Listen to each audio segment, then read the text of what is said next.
Oh shit. Not it immediately going out. Alright. Get it together, dog. Get it together. 1 second. I know what I'm doing. Actually, I don't. This is my first time doing this, so if it don't work. Hi guys! Jump scare, rude.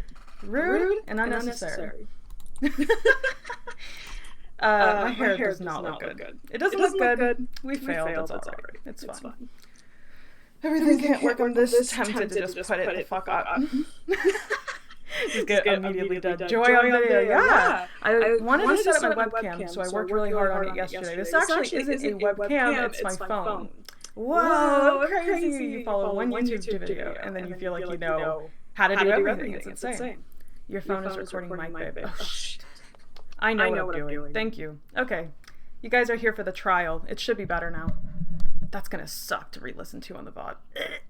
Boo! Boo! Okay, yeah, it should be perfect now. I'm telling you, I tested this. I tested it last night. I did multiple recordings. If it sucks at one point, I'll just move back to my original format. But we good. We Gucci. It's fine.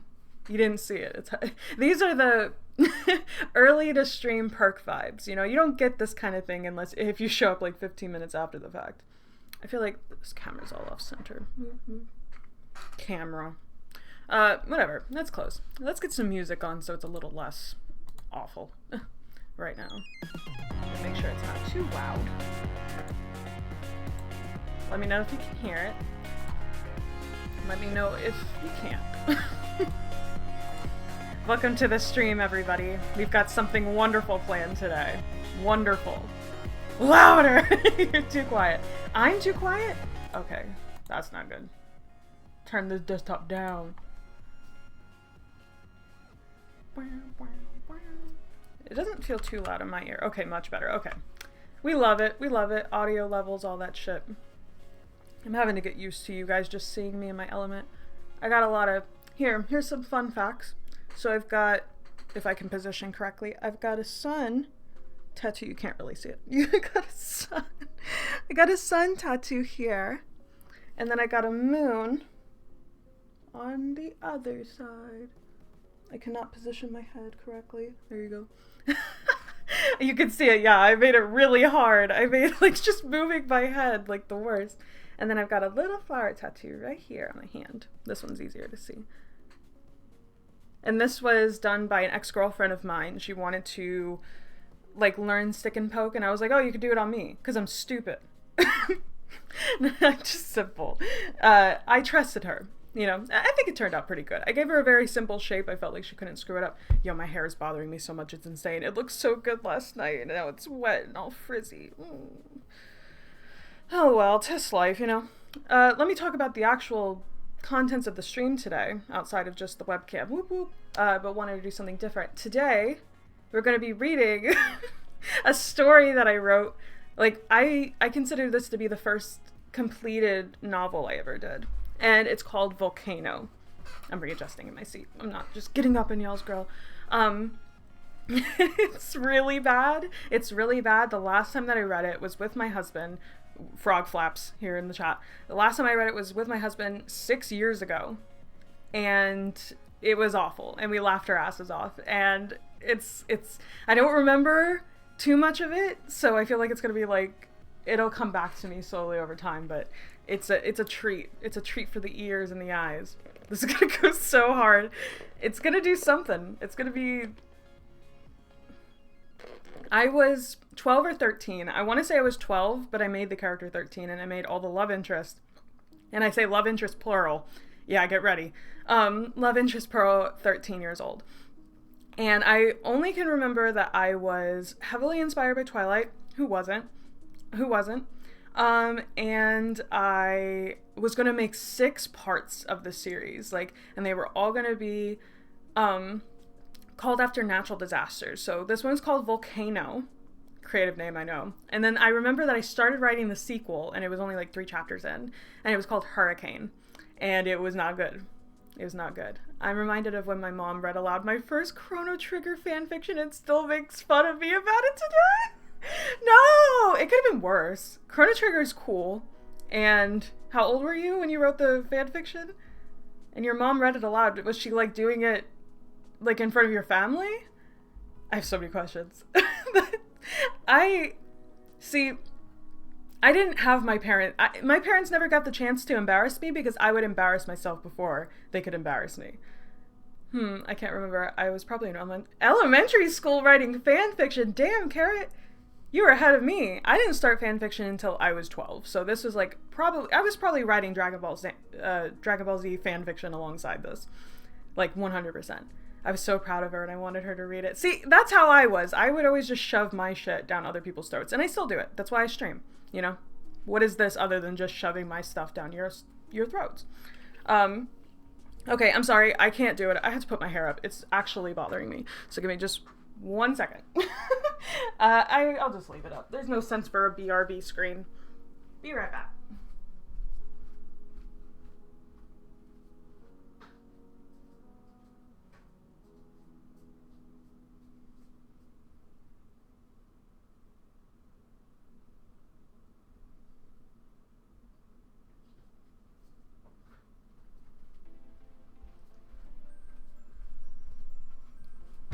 Well, it feels better if nothing else. Probably doesn't look better, but whatever. Slipknot poster, yeah. This is actually, okay, so this would be in my husband's room, and it's a lot more chill and monotone. And then I hug up my flags that are usually in my office in here, so it looked a little bit more colorful. If I like this, which so far, I don't hate it, you know, it's not the best. But I will probably move it to my way more colorful office with all my stuffed animals and all that, so Slipknot gay. I mean, it is. It is. Or is that 9 Inch Nails? 9 Inch Nails is the one that's like super queer from what I remember. So, all right, whatever. Let's not waste any more time. I've given the backdrop to this, so all right. I know that Slipknot was from Iowa. I tried to make that Ohio so bad. Iowa. Jesus. No one's from Iowa. You poor thing. You poor thing. It must be one of those where like you're like, hey, I'm from Iowa, and people are like, what's there? What is that? Which, I mean it's not Denmark or Denmark. What's the state I was thinking of? It wasn't Denmark. I'll say that one for free. There's a lot of corn, but not a lot of carrots. Missed opportunity. We could be talking to corn right now. Denver. Thank you. Jesus Christ. No one clipped that. No one clipped that. See, my cat is meowing, so if I look behind me like there's somebody coming up behind me, there probably is, and it's probably my cat, because she's acting like a fool. Alright, let me turn down this music slightly for myself. Alright, and let's move the mic away from my mouse. Genesis, age 13. This is the autobiography, unlike others, in my adventure of life that took place about 67 years ago, 2010. I am at the age of 80. You could tell I did like hardcore math right here. Like you could tell my like little 12-year-old self was like, okay, wait, if she's 80, then that means that this happened how many years ago? Like I was like really looking hard. And this is amazing life story, divided into 6 main parts. It all began November 15th, 2010. This date is not significant to me whatsoever. I don't know why I picked this date. It is the most random date I could think of. One Monday morning, Volcano. Chapter 1, Origin. Not spelled correctly. By 13-year-old Joy. By the way, I put this here yesterday. Yesterday I had to do a light edit because my whole government name was here. Just out there. Just like, pussy out. Like, ma'am, do you not put your name on your fucking novel? It's like if I would have signed a fan fiction with my government name. Like, this is insane. Okay, I swear she just came in here. I feel like I'm going insane. This stream is insane already. That's Saturday for you. Oh no, they're kids screaming outside. Shut up. I'm trying to stream. Stop playing and having fun and making memories. Show the cat. Diamond. Diamond. Come here, baby. Watch her not even come. This bitch. She's trying to embarrass me. You see it. She's embarrassing me. I'm trying to show you to my friends. Diamond. Oh, here she is. Come here, babe. I can show her now. Come here. She did come. She was sunbathing. She's very warm. Say hi to the camera, Dimey. Hi, baby. Hi, baby. She's very chilled out right now. She's like, yeah, I can stay here. I can hang out with Chat. She's purring. She's happy. She has a little stink. Okay, well, you can sit here on my lap if you wanna. I don't know if she's gonna stay. Oh no, you're gonna climb on the desk. Okay, you can do that too. Go off, queen. You make your own rules. Don't let me stop you. But your ass is in my face. It's okay. She's just off to the side on my desk. You're gonna shed everywhere. Stop knocking stuff over. She's the worst. I love her, but she's the worst. My head was spinning and eyes barely open. I knew it was Monday. I slowly lifted my head. My character is just omniscient. She's baby. I won't be talking no more. Gotta go make pizza, but I'm gonna be listening. Okay, babe. Have a good day. Enjoy your pizza making. I slowly lifted my head and managed to get to my feet. I ran my hands through my curly, reddish-brown hair filled with dirt and knots. My hands filthy. Okay, if this was supposed to be the self-insert part of this, because obviously curly, not slightly red. I mean, it's red like in the sun, okay? I was really pushing that one. Everybody made a self-insert character when they were this age. It's just, it's a canon event. I looked around the forest, the sun barely risen over the trees, like a hint of yellow over a black wall. Bitch, what does that mean? That's not description. You're just saying words. Like, this is not true. I dipped my hands in the cold creek and gently rubbed it over my face. It somehow burned on my caramel skin. Oh god. Okay, well, you could tell I'm a brown girly. I'm white as fuck, but that's because I haven't seen the sun in 10 years. But I used to be brown, okay? It's in my DNA. It's in there. You can see it, but like, I'm pale. I'm so pale. This is a work of art. Honestly, if this goes well, I'm gonna have to make this into a visual novel. There's just no other... The actual format for it is set up for a dating sim. Not a good one, but it is set up for one. Something about today was out of the ordinary. Something I couldn't put my finger on. It somehow bothered me, but it didn't keep me from going to school. I don't think anything kept me from going to that middle school. Only if something new had happened, something exciting, an adventure. Funny, me looking for excitement. My life's been nothing but adventure. Has it?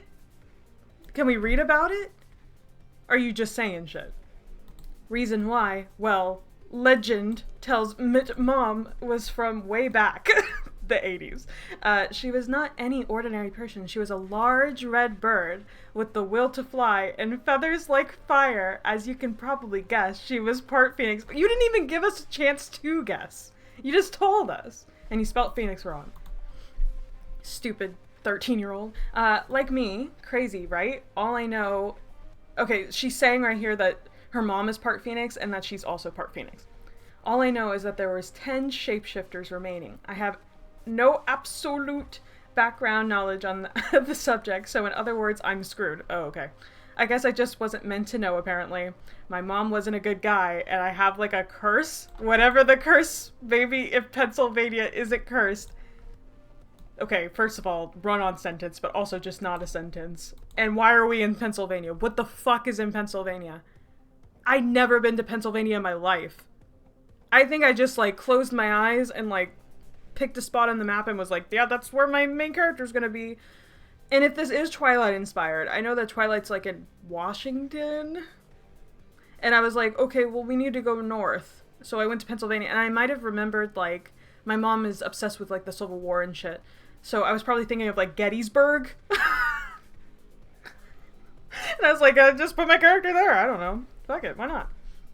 I love how every sentence is a huge new reveal. Like, oh, okay. Oh, okay. It's like, there's no building up anything. It's just, this is all you gotta know right here. Now, this is premium content. I slowly read the words on the tall building that read George Cooper Middle School. I took baby steps, then started walking faster. That's when I saw Blake Jefferson. He wasn't familiar at first. His shaggy jet black hair was in his dark green eyes that were like 2 leaves in the sun. Wow. He is the premium middle school love interest. Like, every person had a guy with black hair or green or blue ass eyes. I love her. New 2 leaves in the sun. I was so bad at description. To be honest, I'm not much better. I'm going to be real. My descriptions nowadays are tolerable. They're not great. Description has always been my weak suit. Weak suit? See? Case in point. So, I soon noticed I was staring and quickly head to homeroom. Miss Brinkley stood with her arms folded and that disappointed frown across her wrinkled lips. I tried to walk past her when she grabbed my shoulder and swung me 3 steps backward. Ma'am, you are a grown-ass woman. Do not touch me. Why are we touching me? What did I do? I simply sighed and answered, "Yes, ma'am." She took a moment to respond. She sighed and asked, "Why is everybody sighing so much? Help violence in the classroom, like immediately." Genesis, why you always in such a hurry to get in class? Is this an issue that we're early? And why do you not say good morning to your dear Miss Brinkley? Okay, this is some high school Lolita shit. What the fuck is this? Why is the teacher being so weird? And also, why haven't I met your parents? It's almost like you have none. Good morning, Gray. We are not far in the story at all, but I could summarize it real easy with just this upper paragraph here. Our character is 12 years old. Her name is Genesis. She woke up near a creek, and her mom is a phoenix, but also a bad guy, and also we are part phoenix, and now we're going to school. And this teacher grabbed our shoulder and threw us 3 steps backward for no reason. Specifically 3 steps. And her name's Miss Brinkley, I guess. I have 2 plans. This beautiful and brilliant. Genesis is an incredible name. Hell yeah, Phoenix. See, okay, I didn't know. I just like the name Genesis because I had a girl in my class when I was like in elementary school, and her name was Genesis, and I really liked her, and we had the same last name, so I always remembered her. And then Miss Brinkley, I don't know. That might have actually been a teacher I had at one point because that name sounds too very specific to just be something I created. And then Phoenix, I think I was just like, I mean, it is called Volcano, but I don't think I made that connection back then. I was just like, this is a story about shapeshifters and a story with, like, the main title being about natural disasters for some reason. I don't know. Grabbed a student. That's a crime. No, for real. And she's being really weird. And she's like, why are you always early to class? Which I didn't even realize this was an issue. Or why are we always in a hurry to get into class? I don't know. It felt like she just kept asking questions. I didn't answer at first. Then she gave me a stern look, insisting I answer her soon. I bit my lip and was thinking of a good reason, then choked out. The reason why is my parents think conferences are for bad children. I try to tell them different, but they simply won't listen. And besides, that would be talking back. And also, I rush to class because I don't own a watch and always assume I'm late. And I'm dearly sorry I haven't said good morning. Now, if you excuse me, I'll be heading to class. Okay, let's break that down because I feel like I couldn't even register that. So she's saying the reason why she was late was because her parents... Okay, she's explaining why her parents aren't around. And she's saying that her parents just don't come to the conferences because they're only for bad children? Okay. Try to tell them different, but they simply won't listen. Okay. And besides, that would be talking back. And also, okay, I rush to class because I don't own a watch and always assume I'm going to be late. That's a crazy... Just... To live your life like that. Just to live your life like no time, no concept of time, no timers, no watches, no phones. Just assume you're always late to everything and just show up early as fuck. Please, a period, please. A period would have gone a long way. And also the formatting, I fixed a bit. If you can fucking believe it. I tried not to edit too much. I wanted to keep it as original to how I found it, basically. And all I did was just separate the lines out a bit. Like, just increase the spacing, because it was, like, almost incomprehensible before. Even though it's not much better now. But yeah. Crazy run-on sentence, crazy excuse. I smiled and hugged my books against my chest and had a kick in my step. Is this what was so different about today? Or was it that Blake kid I saw in the hallway? Who knew? Bitch, nothing happened. You went to school, a teacher talked to you, you talked your way out of it, and you saw a kid named Blake. That is all that happened. Why are you... that Blake kid, yeah. Blake is this guy who has jet black hair and 2 green eyes, like 2 leaves in the sun. 8 with that. The first chapter is over already. No, yeah. I don't know how many chapters. Okay, this is 10k words and it is completed. This is a full-ass story. We will be able to finish it on stream with time to spare. But yeah, so the progression of this fucking story is insane. Like, we go from A to B very quickly. 2 leaves in the sun, hell yeah. I'm gonna have to recycle that and unironically use it for something else, just because it's so iconic. Chapter 2, butterflies. Butterflies what? This is possessive. That's what the apostrophe S is. You were looking for this. Me trying to correct me and still not doing a good job. You were looking for this, honey. This is butterflies, just plural. Freudian slip. Joy is planning to make it into a game. Hell no! Watch. Once I finish this, you guys are gonna be like, yeah, don't turn that into a game, please. Please spare us. And I want to say this, just in case. I was 12 years old, so if there's some problematic shit in here, it's probably because of that. I can't remember if that's actually the case, but if there is, that's why. And I was really heavily... The reason why I say that is I think some of, like, the love interests are just really aggressive. Because I was like, that's love. That's love. Because I was obsessed with Twilight. Like, I was just like, oh, yeah, the guy's supposed to stalk me. That's normal. 12-year-old Joy would not be forgiven for her crimes. Yeah, let's cancel me by proxy of 12-year-old Joy. That's fair. That's fair, actually. I agree with that.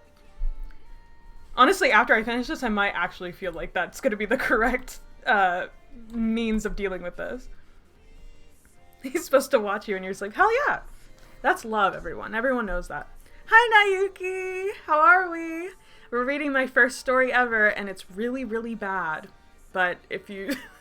Trust me, you're not gonna miss much. I'm sure I could just keep going, and the character will fill in the gaps. It'll be fine. Butterflies.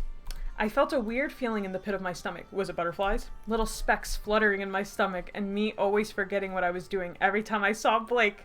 He somehow always managed to put a wide grin on my face. Okay, girl, you like him, but, like, you don't know anything about him, I'm sure.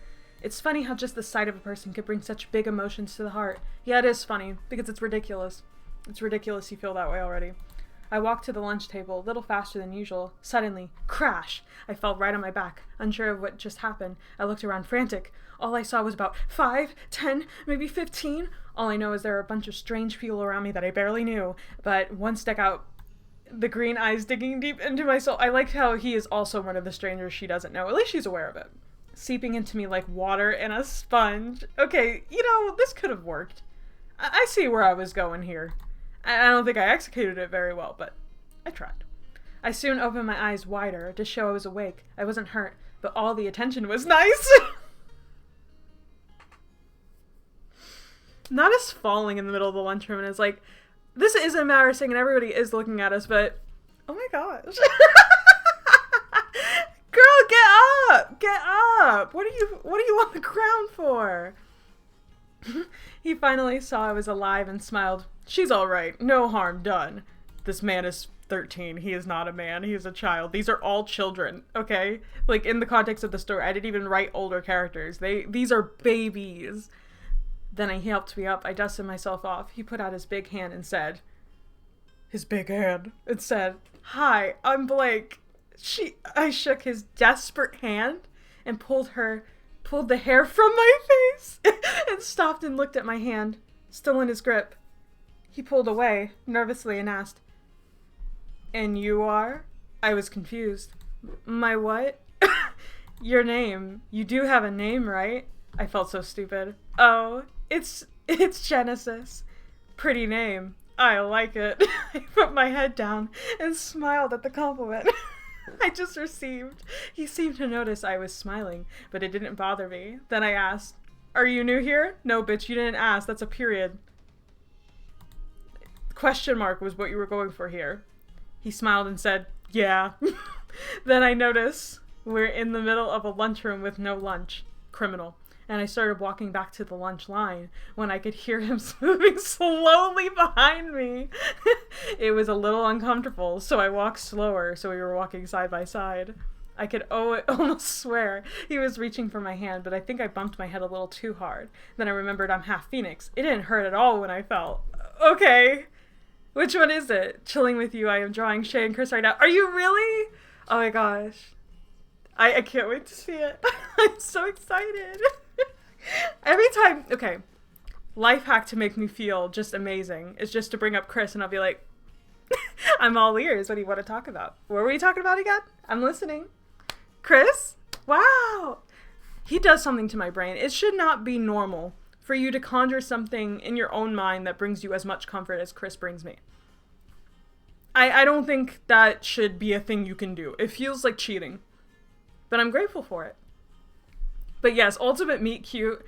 It's so cute when you go back to your old shit. Like, I'm shitting on it, obviously, because it's bad and I was 12. But, like, it's funny how just consuming media, kids can inadvertently create media without bullet points or anything like that by proxy of just knowing what is, like, in normal stories, basically. So then you just do it. And I think that's really interesting. Just the things that I picked up on and was like, oh, I know I have to have this, or it would be cool to have this, even though I didn't, like, actively try to do that. I don't know. I find that interesting. Soon I had reached the lunch line. We talked about our hopes and dreams. Wow, would have loved to hear about it. Even though when I asked about his home and family, he stopped and changed the subject. I'd rather not ask. It must be tough for him. Gee, I wonder what's going on there. This day was the absolute best. I could not think of anything that could ruin it. Or could it?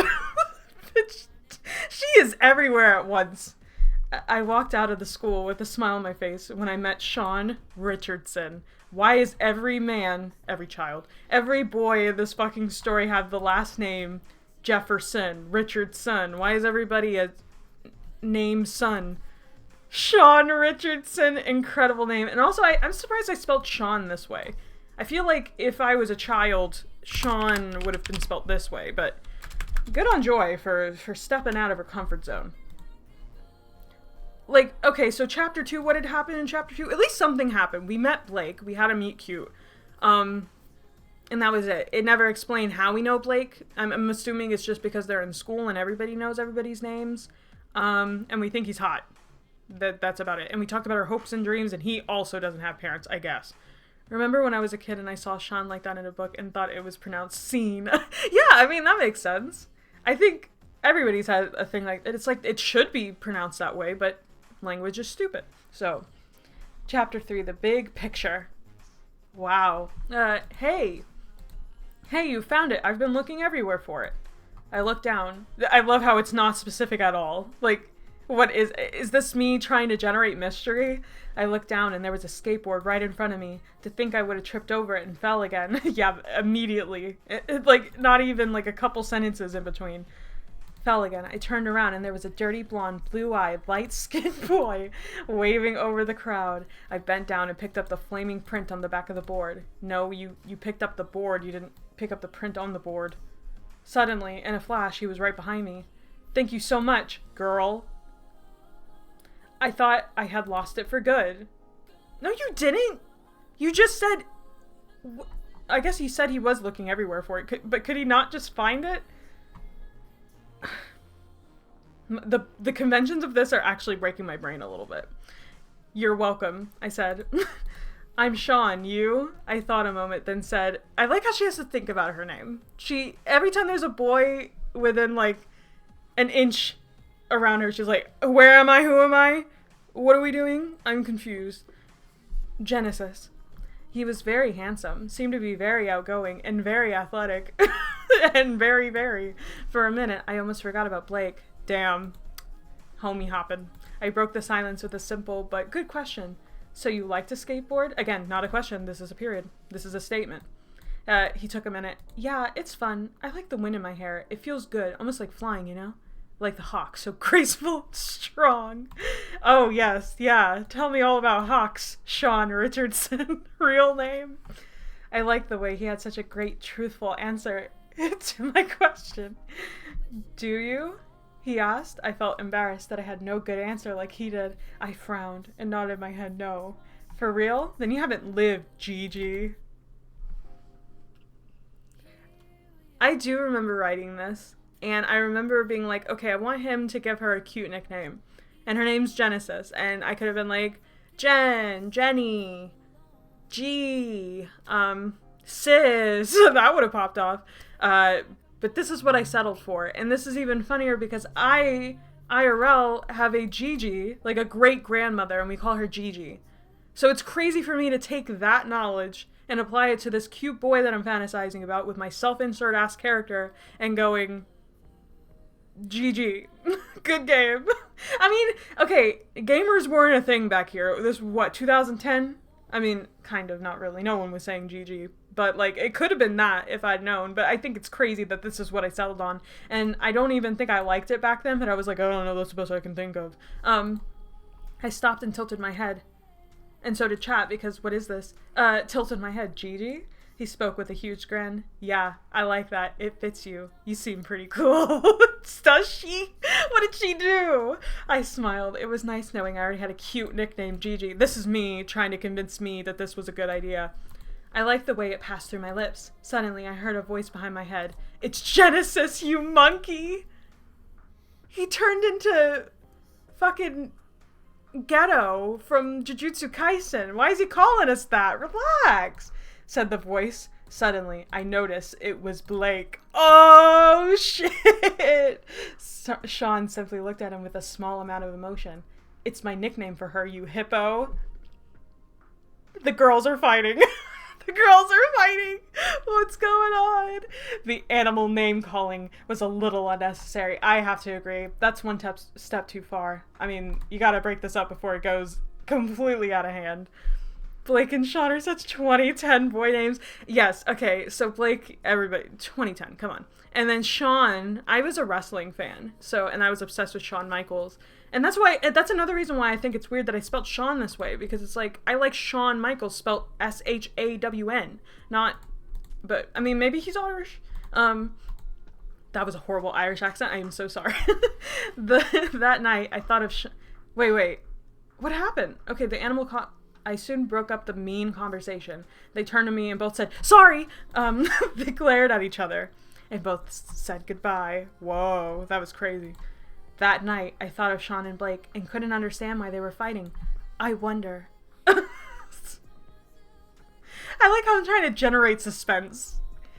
On the way home, I just could not keep from asking questions like, Sean and Blake were both sweet, cool guys who were very nice. Why would there be any tension between them? How strange. Maybe it was a rival from years ago that hasn't gone away, but what could possibly be that bad that they have to call each other mean, harsh names or be overprotective of a girl you barely know? So many questions. Was I ever going to get an answer? Probably not. We probably won't know. It's okay. It's all right. I kept walking, thinking of all the possibilities. It racked my brain to the point where I had a slight headache, but I couldn't stop it. Girl, relax. Relax, that's not normal. It was like smoking. Bitch, what do you know about smoking? You're 13. I didn't know shit about smoking. Love how they still politely say goodbye after the fight. They're like, oh, yeah.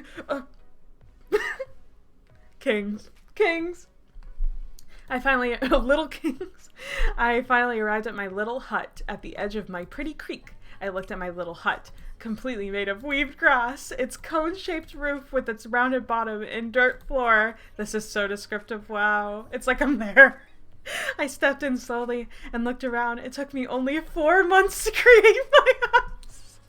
What did you do for the 3 months and 29 days before you created your house? She lives in a hut by the creek. I have a homeless main character. I have a homeless child for a main character who is also part Phoenix. What the fuck is this? What part of your brain comes up with this? Drinking orange juice. I wasn't worried about storms or severe weather on occasions like that. I simply go to the abandoned warehouse down the street. Then live there! Why are we living in a hut when there's an abandoned warehouse that's safer for severe weather conditions? Huh? It was rather cozy in there. I sat down on the small cotton beanbag I had found at the warehouse. It was soft and big enough for me. Oh, okay, thank you. Then live in the warehouse. I'm calling CPS. I remember I read this to a friend of mine when I was like 13 as well. And she was like, oh my gosh, and she's like, what does she do when she has periods? And I remember my brain breaking. I was like, oh, I don't know. I have no idea. And I felt like I felt really stupid that I didn't think about that. And it, like, wasn't a big deal. I could have just said anything, I guess. But I remember being like, oh my god. Oh my god, wow, I didn't even think about that. My world building has always been very weak. Very weak. It is not my strong suit. It's gotten better, but it is... It's never been great. Maybe she just hasn't gotten hers. That's true. I mean, 13, maybe, I don't know. Times like this, I change into my phoenix form and fly. Phoenixes don't have periods, it's okay. Just like fly, like Sean explained, like on a skateboard. I smiled at the memory. His passion for Hawks seemed pretty strong. The sun... Yeah, kind of weirdly strong. Like, why does he care about Hawks that much? Does anybody care about Hawks that much? I don't think so. The sun seemed to be darker today, though there was not one cloud in sight. I guess today just felt dull, even though I had quite a nice day. A really nice day.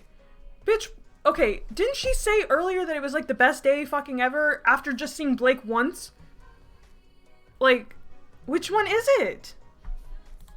Passion for Hawks capitalized. Yeah, it's not passion for Hawks the animal. It's Hawks the character from My Hero Academia. Honestly, this would make Sean a much likable character. Just this one little detail. It's incredible what a little thing can do. Birds do not menstruate, therefore phoenixes do not. There you go. Solved. See, I wish I could go back in time and tell her that. And then I would have popped off and been like, see, you didn't think about that now, did you? I was stressed about it. I remember being stressed. It's kind of weird how stressed I was about it. Like, Joy, it's okay. Chapter 4, Soap Opera. These chapters are so random. What was the last one? The big picture? What was the big picture? Sean? Hawks? And then butterflies? Okay, that one made sense, even though it's possessive, but we're not going to go on. And the first one was origin. That also makes sense. Okay, these are kind of all over the place, but, you know, we're trying. We're trying. Admittedly, again, naming is also still not my strong suit. God, I wish I would have separated out these chapters, because this is, like, breaking my brain. The next morning I felt different, lighter, prettier, happier. These feelings pulled the corners of my mouth in an upward movement. Whoa. Bitch, just say she smiled. Just say she smiled. You're not being creative here. Like, that's just weird, you psychopath.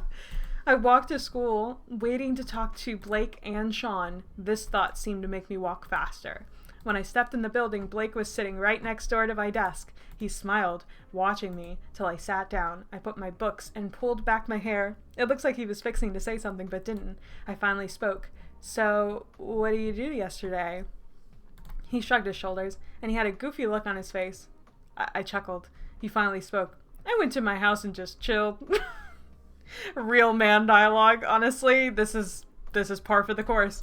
I looked at him for a few seconds. I found this as a good opportunity to ask my mystery question.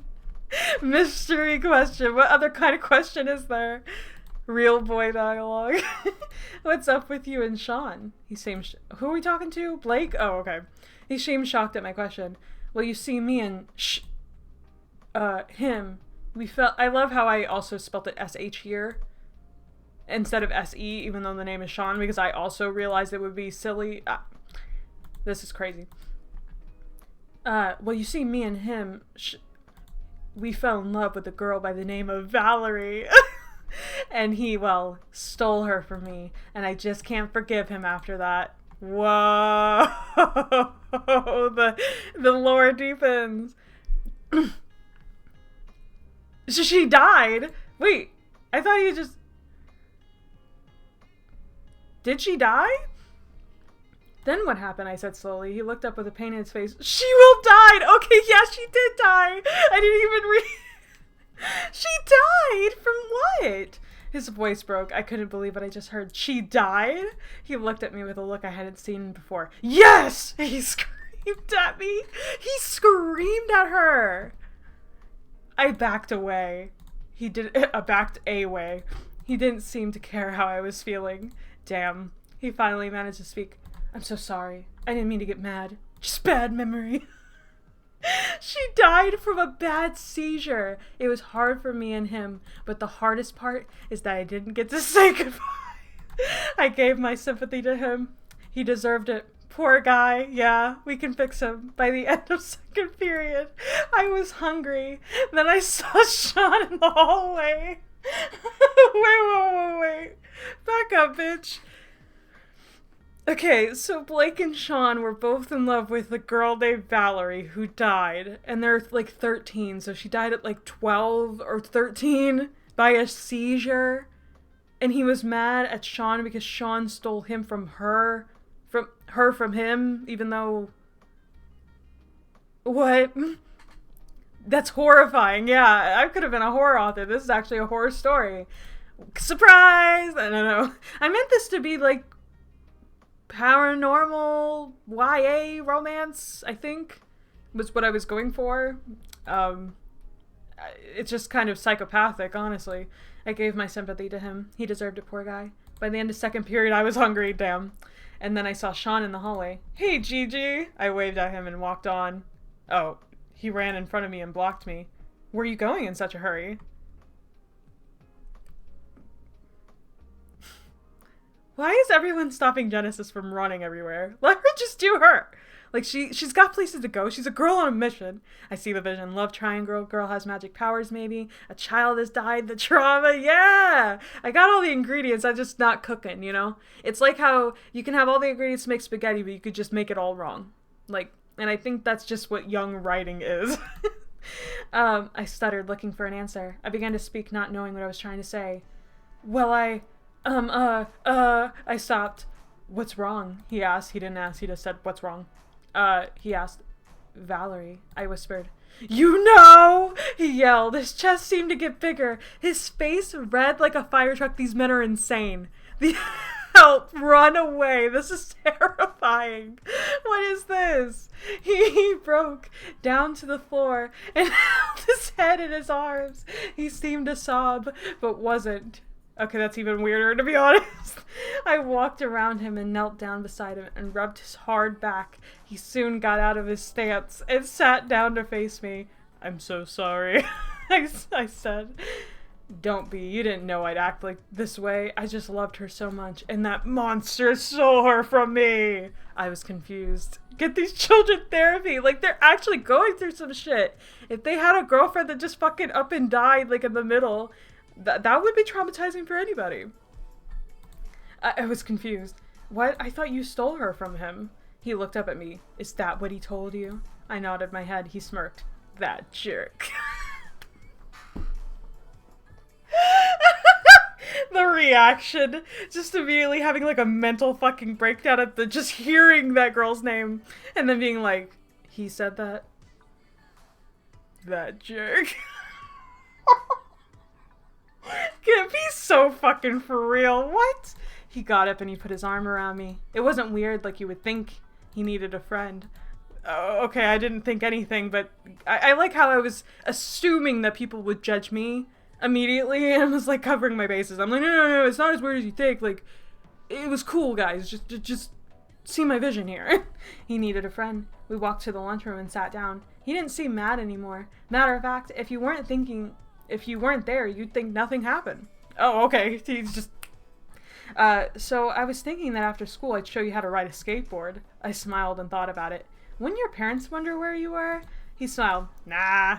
He laughed softly. So will you? He put his hands in a praying gesture and put it under his chin and puckered his lips and begged. I smiled and said, why not? He smiled and was pleased. I was pleased too. I'd finally have something to do. Yeah, what does this bitch do? She goes to school and then she walks home to her hut and then sleeps, I guess? Like, she has no hobbies. She has nothing. She has nothing going on. Oh, okay. Chapter 4 over. I mean, something did happen in that chapter. I'll be real. That was probably the most conceptually solid chapter so far. But I thought she said her life was always an adventure. Yeah.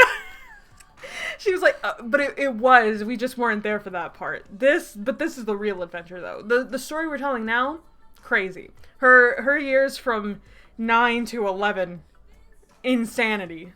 You should have been there. You should have seen it. Wild. Chapter 5, fly. Like this story is flying. I like how simultaneously so much has happened and yet nothing also has happened.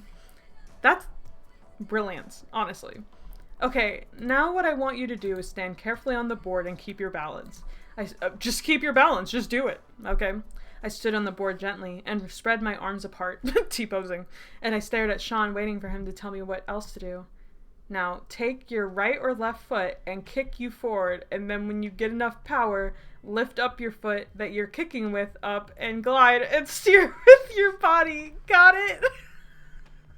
How to tell? I've never skateboarded in my fucking life. Okay, real joy fact. My first boyfriend ever. I was about to drop his whole government name. Holy shit, relax. His name is Tyler. He's a little German boy. And we lived in the same apartment complex. And he was a skater boy. He said, see you later, boy. All that. He was a skater boy, like, legitimately. And he was my first boyfriend. He was my first kiss. I was 8 years old. It was love at first sight. What can I say? And we were genuinely actually, like, had mutual feelings for each other as, like, 8-year-olds. And he did move away. So I started writing stories as, like, a way to, like, relive the anecdotes and shit. I don't have those stories at all. Those have been lost to time. But that was before this as well. So I think I've always had, like, this deep underlying thing for skater boys. He did say you later, boy. He did. He left. And I remember when that song came out and shit, and I was like, damn, that's me. That happened to me. God. I remember feeling it, like, in my bones. I wonder what he's doing now. I hope he's doing well. He deserves good things.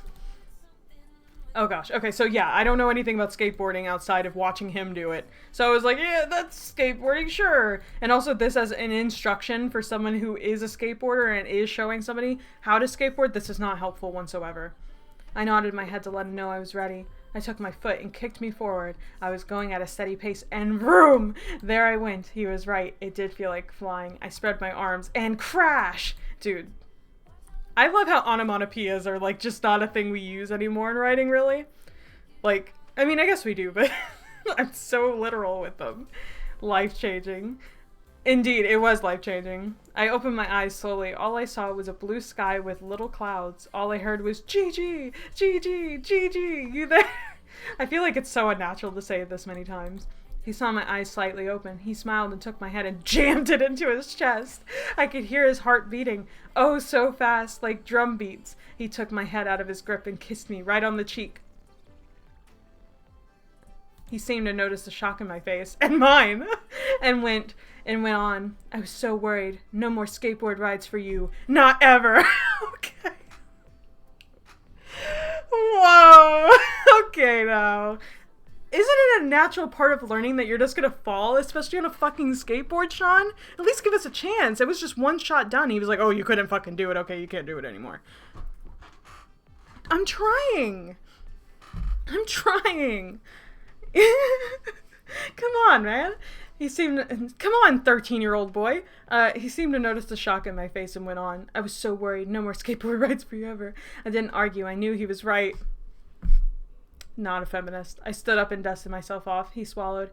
I can't believe it. I nearly got you killed. I feel so stupid. I gotta go. He stormed off. Sean!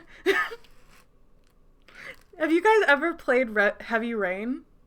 And okay, if you haven't, there's a father and he loses one of his sons. He has two sons, and one of his sons is named Sean, and there's like an option in the game where you can like press F to Sean or press F to Jason, and so he's like Sean, and every time you just see that. Imagine if Blake's name was Jason. Oh god, how euphoric would that be right now?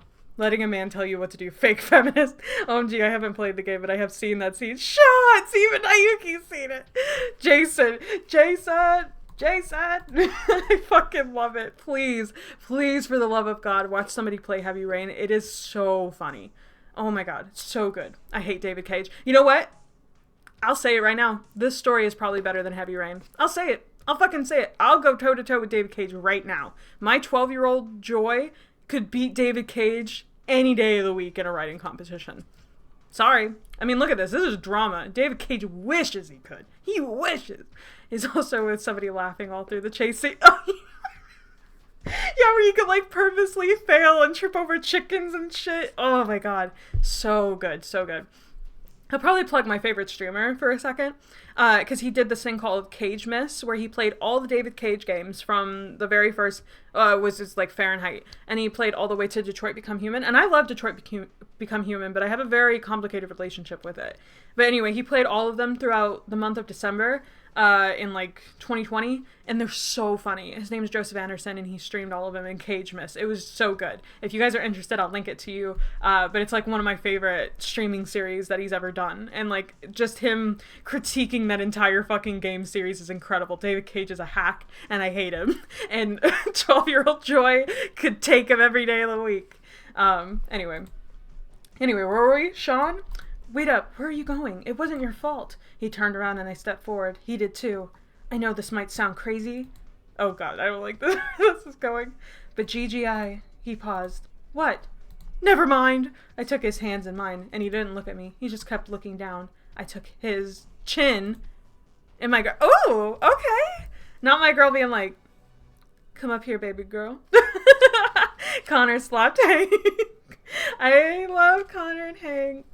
I love Detroit Become Human, but it's only good because David Cage had good writers on it, and that's about it, and creative people on it. It was a dramatic pause. Chin in my grasp, so he would look at me, his eyes soft like a lonely puppy. We looked at each other for what felt like hours, but I sort of enjoyed it. I sat down on the park bench. I patted where did the park bench come from? A seat beside me. He sat and waited for me to talk. Sean, you don't have parents, do you? Crazy assumption to just say that. You don't have parents. He lost his girlfriend. He doesn't want to lose her. Whoa. His face was defiant, but notice his battle to argue with me failed. No, he said with a sigh. Me either, I said. I said no more about the subject. I guess we both knew this didn't make our relationship any more awkward, but stronger. Yeah, thank you for telling us. He leaned back and relaxed. One good thing came out of having no parents. I let the words scan through my brain. What is it? He turned to face me. Surprised. He took my hands. Spending more time with you. Damn, okay.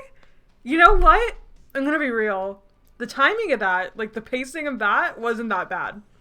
Like, even for 13-year-old Joy, like, I don't know, she kind of had it. She was on to something. She was getting the hang of it. Orphan bonding. No, actually, why did I always write the pacing fucks for real? The pacing is insane and it only gets crazier. We're only 2 love interests in. And I'm just gonna leave it at that. It was bitter. Sweet. Like, I liked it. He seemed pretty pleased with himself. You know, there is more. We've known each other only 2 days, but it feels like forever. Has it been even 2 days? I said, and he thought about it and said, weird. You know, Gigi, you're actually really cute. I blushed. He seemed to notice and went on. So you must have a thing for me, huh? I stopped and said, maybe. Just so non-committal. How many are there? I think there's 4. I don't think I went, like, absurd, but there is 4, and honestly, the last one is, like, very tacked on. The first 3, they kind of have a reason to be there. The 4th one, I don't know. She can't commit because she has Blake too. Yeah, she does. See, this could be a dating sim, but nothing is, like, what is this story even? It's just them going to school and yelling. Like, nothing's happened. Like, what are we gonna shapeshift?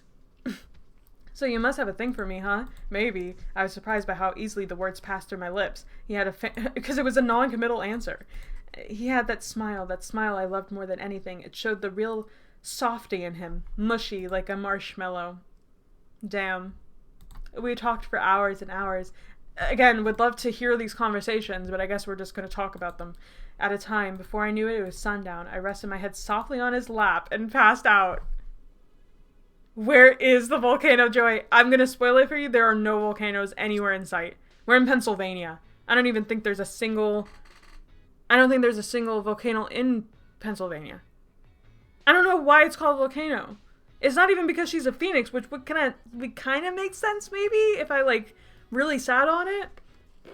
The volcano is in our hearts. The volcano is these boys where you just do one little thing and they fucking explode over nothing. That's what the volcano is. It's information coming at us out of nowhere. Like, that's what the volcano is. Okay, I remember loving chapter 6. I remember as a kid, I would get so excited to, like, show people chapter 6 of this story.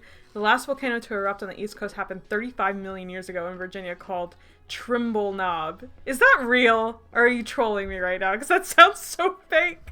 It sounds so fake. But it also sounds so real because history is so absurd.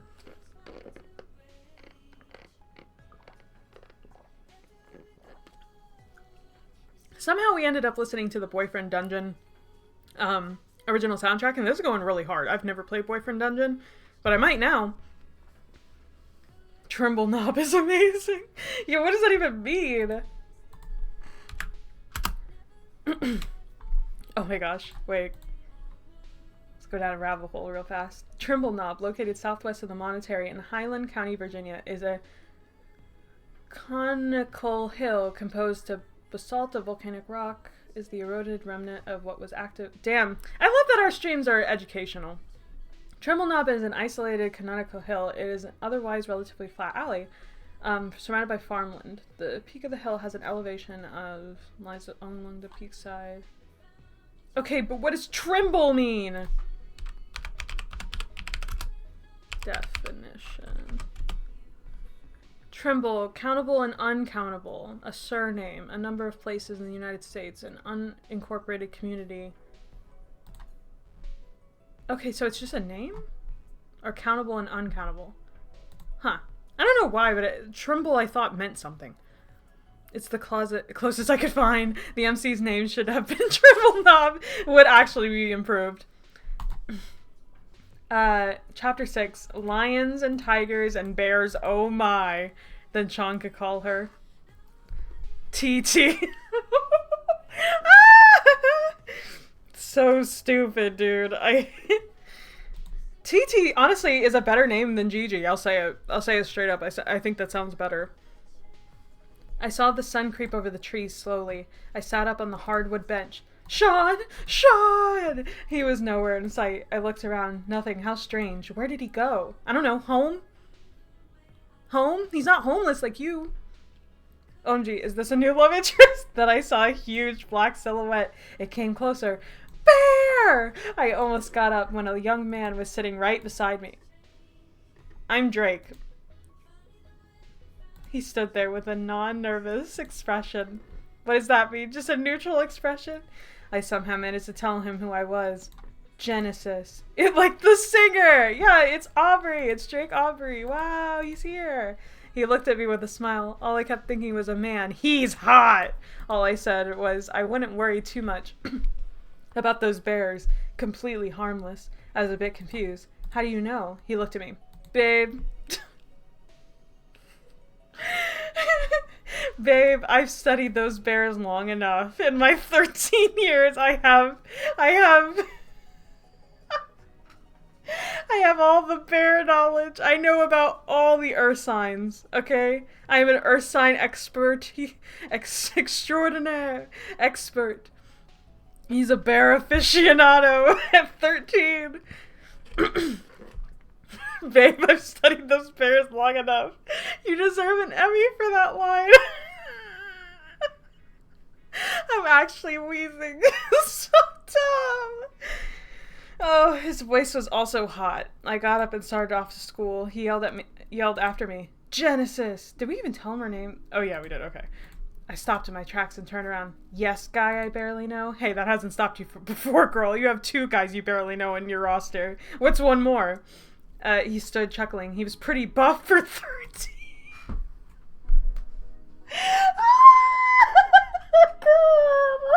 This is the first time in the entire stream where I felt this embarrassed. That is embarrassing. Right here, this line is so embarrassing. I can't.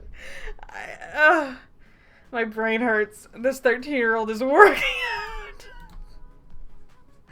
I remember at like 11 and 12 years old thinking 13-year-olds were so grown. I remember it. I don't know why. But I remember thinking, I was like, damn, I wish a 13-year-old was into me right now. My God.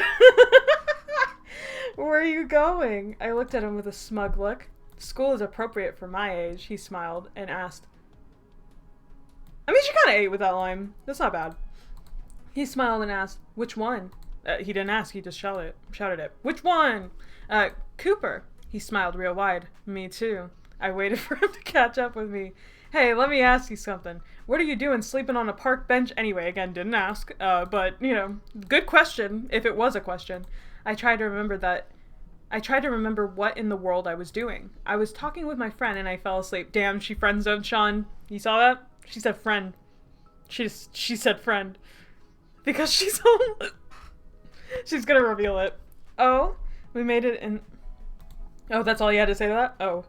We made it to school within minutes. I said bye and left. Oh, okay. Great conversation. Awesome. Sean was there. All he said was, "Who's that?"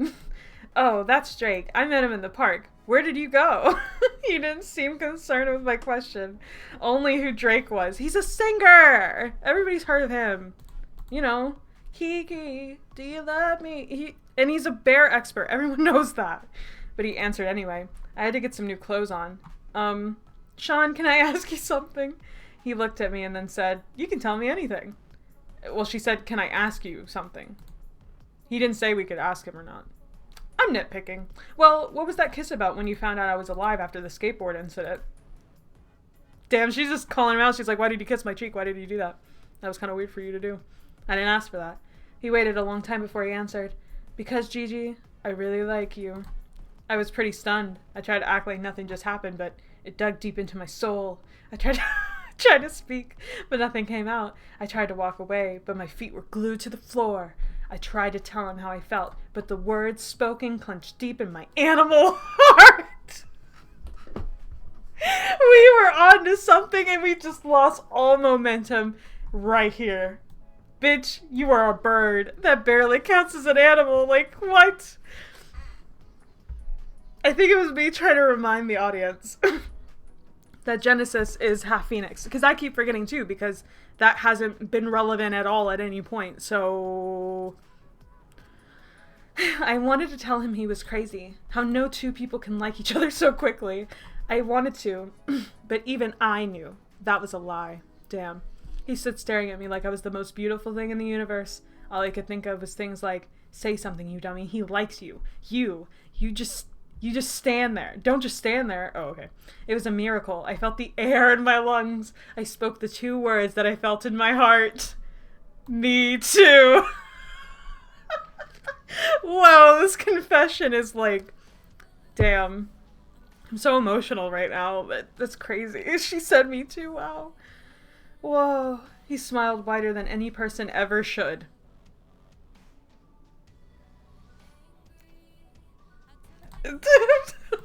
My heart is bursting. Right before I could think I was being kissed by the most gorgeous boy in Cooper Middle School. Canonically, Genesis considers Sean to be the most beautiful boy out of Blake and Drake, who also go to Cooper Middle School. And every other boy. Imagining his smile going beyond his head. That's terrifying, Karen. Of course you would think of that. Of course you'd think of the most terrifying thing. Even though I wrote it, so I just realized Blake and Drake rhyme, yeah. I forgot what the last guy's name is. I have no idea. It's gonna be a surprise when we get there. I don't know what his name is. On the planet and the love of my life, or so I thought. Also, if you guys didn't forget, this is supposed to be an autobiography by Genesis, and she is 80 years old writing this shit. So canonically, this is the writing of an 80-year-old. His name will be John to rhyme with Sean. I wish. God, I wish, please. That tracks. It's an 80-year-old with, like, who's, like, losing their brain capacity, and so they're like, getting worse at writing. Chapter 7. Just the beginning. He finally let go of my lips and stopped the most amazing moment of my life. This is the part where you think, and they lived happily ever after. Or, that's all, folks. I wish. Unfortunately, this is only the beginning. If this was the end, you'd be thinking, what about Blake or Drake? Like I said, it just started. Oh, okay, I'm sorry. Anyway, Sean... I legitimately, like, break the fourth wall way too many times in this by proxy of Genesis, or Genesis breaks the fourth wall. And she's like, guys, the story isn't over. Listen, some crazy shit happens. She's so aggressive. Girl, calm down. Know what I mean, fitting for a phoenix, I guess. She was half bird. Give her a break. Oh, that's true. Writing for a bird is very hard. Everybody knows that. You know what? I take it back. This is the part where you think, yeah. Unfortunately, this is only the beginning. If this was the, yeah. Anyway, Sean and I walked hand in hand, fingers laced, down in the hallway. It all seemed fine till I saw Blake. Oh, my cup's in the way. Rude. His face was pained, like somebody stabbed him in the gut. It was so bad it burned me. I couldn't help but feel sorrow. Sean made me look away. I held my head high and walked on. I told him goodbye and head to homeroom. At my surprise, Blake was right next door to my seat. Next door? Just next to your seat, girl. He had no pain in his face, just a sweet smile. I smiled too, to let him know I was fine. I sat and put my books away. He touched my hand and said, "How are you?" Again, he didn't say that. He asked how you were. I looked at him with my odd, confused face, but I couldn't break his sweet smile. I finally spoke. "Good." He spoke again. "I really was hoping you'd come with me to the movies and see Twilight." Nice. Very subtle. Really snuck that into. I don't know if you guys could pick up on it, but I was really inspired by Twilight. I know, it's kind of subtle. I try not to bring it up too much. I felt bad for him. So at my astonishment, I said, "Yes." He smiled and went back to his homework that was incomplete. Okay. I walked out of the homeroom and saw Drake. "Hi, you're the pretty girl from the park. The one afraid of bears. Genesis?" Yeah, that's Genesis. That's us. Girl afraid of bears. That is all there is to us, pretty much. I smiled and asked him what he was up to. He was very funny. I wish I could see how funny he was, and made me laugh a lot. He had a swing to his step. We spent most of geometry together. It was to my liking. Okay, and that's all she had to say about that. Of course, I see the vision. The Twilight vision. Saturday came and I got dressed to go see Twilight with Blake. I put on my lavender flower. Aw, the flowers are even present back then. Wow! I truly never changed. It was to my liking. What a line. I know, the romance is just a natural part of me. I bleed romance. Everything I touch turns into kissing. It's insane. It's just so good. My heart is palpitating. Doki doki right now. Like, it's going crazy. Where does she have a lavender dress from? From her hut? Yeah, I didn't even think about that. How does she own this? Does she just wear the same clothes over and over? Where does she wash her clothes? That girl stinks. Oh, gosh. Okay, whatever. I mean, she has a creek. She just comes to school in the same outfit every day, but, like, it's wet every day. And it flowed down to my knee. I had no time to fix my hair, but I had time to buy a dress, I guess, or have one, and whatever. So I head out towards the park where he said he'd meet me. I sat on the bench and waited for his arrival. I saw a shadow in the bush. It was a little bigger than Blake. It was Drake. "Are you following me?" he asked. "No, I am not following you. I'm simply going on a date with my friend." He looked at me a moment, then spoke. "You seemed a little dressed up for a date with your so-called friend." I looked down at my lovely dress and saw nothing wrong with it. It was simply okay. He laughed at me, and I threw a stick at him, and he laughed and sat down with me. "Who is it?" I looked at him, then said, "His name is Blake. Blake Jefferson." Drake mocked. "Pony boy?" Pony boy? No. It was supposed to be, his name is Blake, comma, Blake Jefferson, but I didn't even put the comma. Pony boy. I don't know. Is Blake part pony? Oh no, I like my version better. Yeah, it would have been funnier. You know what? Let's just say it's that. He probably doesn't even have a middle name. "I thought you had better taste than that, Genesis. Jeez." Damn. Called us out. He laughed on and held his face to keep from choking. I waited till he was done with his somewhat funny joke. Then a voice came from behind me. "I don't think it's that funny." Actually, I'm here now, and I don't think that was very funny of you to say, Drake. "My name is not Pony Boy." And it was Blake. He walked out of the shadow and turned to face me. He took my hand and kissed it and gave me a red rose. Drake sat back, rolling his eyes. Me too. Blake took my hand and led me to the movies. He looked rather dazzling. His hair with gel, a tux and tie, and he looked really handsome. Not hot like Taylor Lautner, but Hugh Jackman handsome. It was... Okay, this is how you can tell I was 13. Hugh Jackman is hotter than Taylor Lautner every day of the fucking week. Every day of the fucking week. Like, girl, no taste. No taste 12-year-old Joy had. This sounds like a date. Wouldn't Sean be mad? I mean, I like the way that Genesis explained it. She's like, I'm just going on a date with my friend. Like, we're just chilling. We're just seeing a movie. Just two platonic girl and guy friend hanging out. Hugh Jackman. Yes. Yeah, this isn't Hugh Jackman. This is Hugh Jackman, not to be confused with, Wolverine or anybody. I was in love with Taylor Lautner. I do not think Taylor Lautner is that hot nowadays, but he was my first, celebrity crush. And so, it was nice. The movie was great. One of my favorites. Damn, I couldn't tell. I always liked Jacob more than Edward personally. Yeah, girl, you had no taste. It's okay. I stepped out and we sat down and talked. I really had fun, Blake. We should do this again sometime. He was happy, I could tell. Genesis, you're gorgeous, right? You're gorgeous. You're personal gorgeous, right?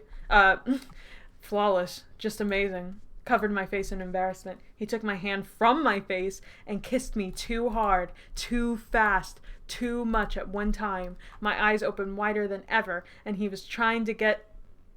as I was trying to get him away from me, when he finally gave up, I ran away, and he was right behind me calling my name. He grabbed my shoulder and told me he was sorry. I tried to walk away, but his grip was strong. He tried very hard to get me to listen. When out of nowhere, Drake comes faster than lightning and punches Blake right in the nose. Blake was trying to fight back, but Drake was just too strong, too clever. Before I knew it, this is so confusing because their names rhyme.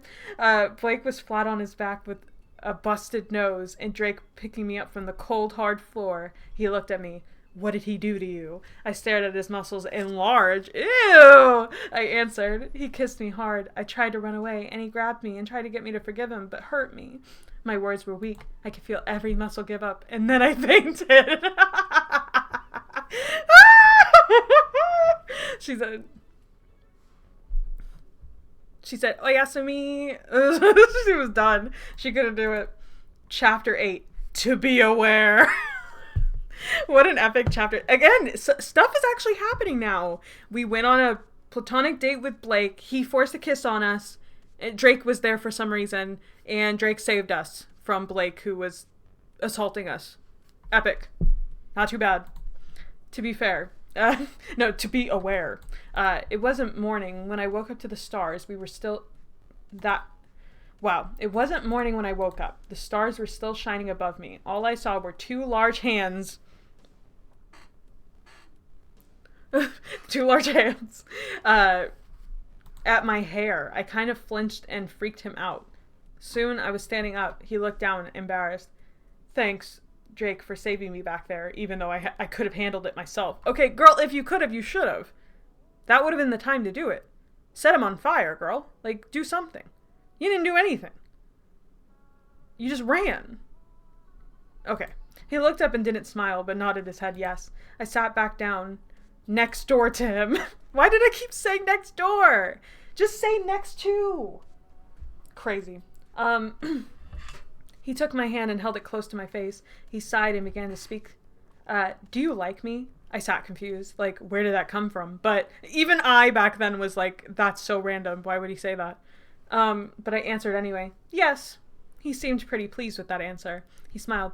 I like you too. He had lay his hefty arm across the back of the bench. I leaned my head into his neck, and before I knew it, I was blabbering off to him, and he was making me laugh. Talking about our old schools and worst thing that had ever happened. He was so cool. He had a swing to his talk, and I had a sweetness in mine. And we seemed to go on and on. What felt like minutes turned into hours. I finally called it a night. It was late to go home, so I took my coat off and lay across his lap and bench, and he kissed me on the forehead in a soft, comfortable way. I lay there and thought, oh no, Sean! And then closed my eyes. Love the next door, yeah. What an epic chapter. The next morning, I was still on Drake's lap, and he was wide awake. I'm wide awake. And almost as if he didn't even sleep, I slowly got up and rubbed my head. I panicked. My clothes. It's school. What clothes, girl? What clothes? For the second night in a row, she falls asleep on a park bench with her cat in a guy's lap. What was I, fantasizing about at this age?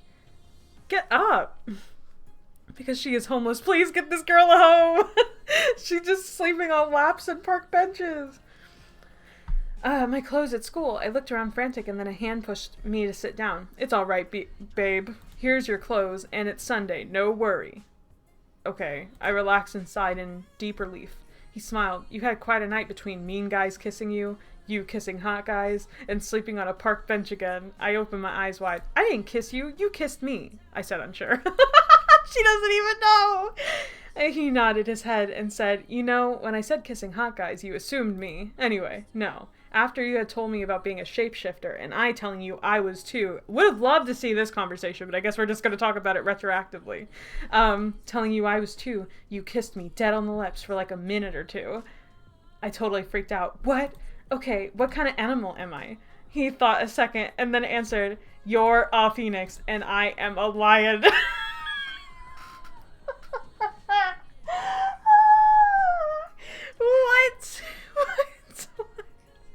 What?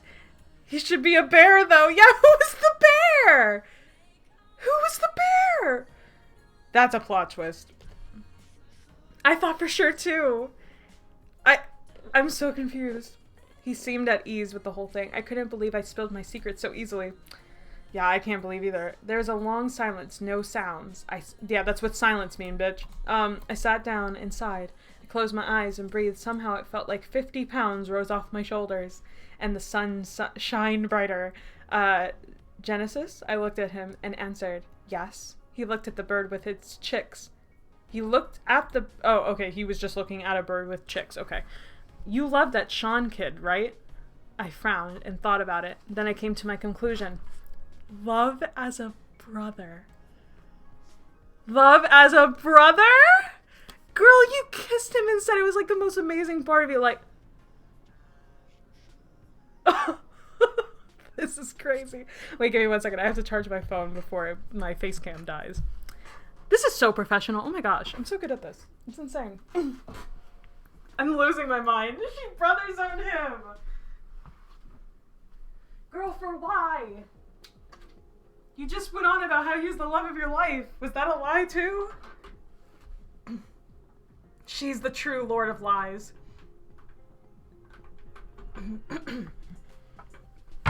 That's fucking absurd. It's absurd.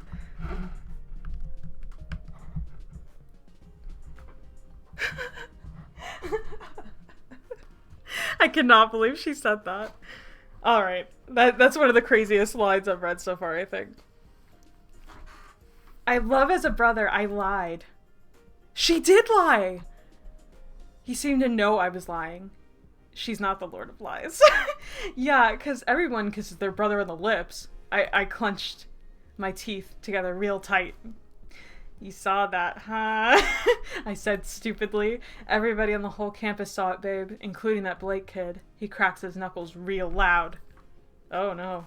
And sat back and tapped his feet. What's wrong? He rolled his eyes and turned to face me, his face tight and body enlarging. Stop enlarging. That's terrifying. Then he spoke. Babe, I know you don't remember that kiss, but it was pretty amazing. I mean, you could just be lying. It could have sucked. I smiled and he did too. So, me or him? The ultimatum. What? I was a little confused. Then I said, you can't make me pick, Drake. It's a little bit more difficult than that. He looked pretty puzzled. How? I started trying to explain that the easiest way I could. Drake, imagine if you liked two girls and you had to pick one. It would be a little hard. I love that's how she explains it. Like, I guess he got the point. I was too tired to explain that to him again. Okay, she's kind of great. She's kind of great. Why is she girl bossing? She's just kissing dudes. She's like, oh, he's my friend. He's my brother. I don't care. You kissed me. That didn't actually happen. I'm too tired. I don't want to explain this to you. Genesis walked so Chris could run. I'm just saying. Drake doesn't know about girls. He only knows about bears. That's true. He doesn't know shit. Oh my gosh. Oh, wow. Okay. So, what you want to do, the answer will always be yes, unless no is required. What? I guess you got the point. I was too tired to explain it. So what you want to do, the answer will always be yes unless no is required. I couldn't argue with that. I didn't really know how to. Me either. Who said that? Was that Drake? Why did he say that? You want to go eat breakfast, he said? No, he asked. Now, how in the world do you have money for that? I catch fish for the local fisherman, and he buys them from me. At least we got an explanation. I was pretty impressed. I took his hand, and I'm pretty impressed with past Joy for even considering giving him an occupation, because Genesis is just homeless, and that's her whole thing. I was pretty impressed. I took his hand and walked to our local restaurant, Mini Moonlights. Ah, that's kind of cute. I knew a lady by the name of Donna who owns it. She was like a mother to me. When I was younger, I go to visit her every once in a while. We arrived to it, and Drake was the man of this place. Like he had gone here every day since he could walk.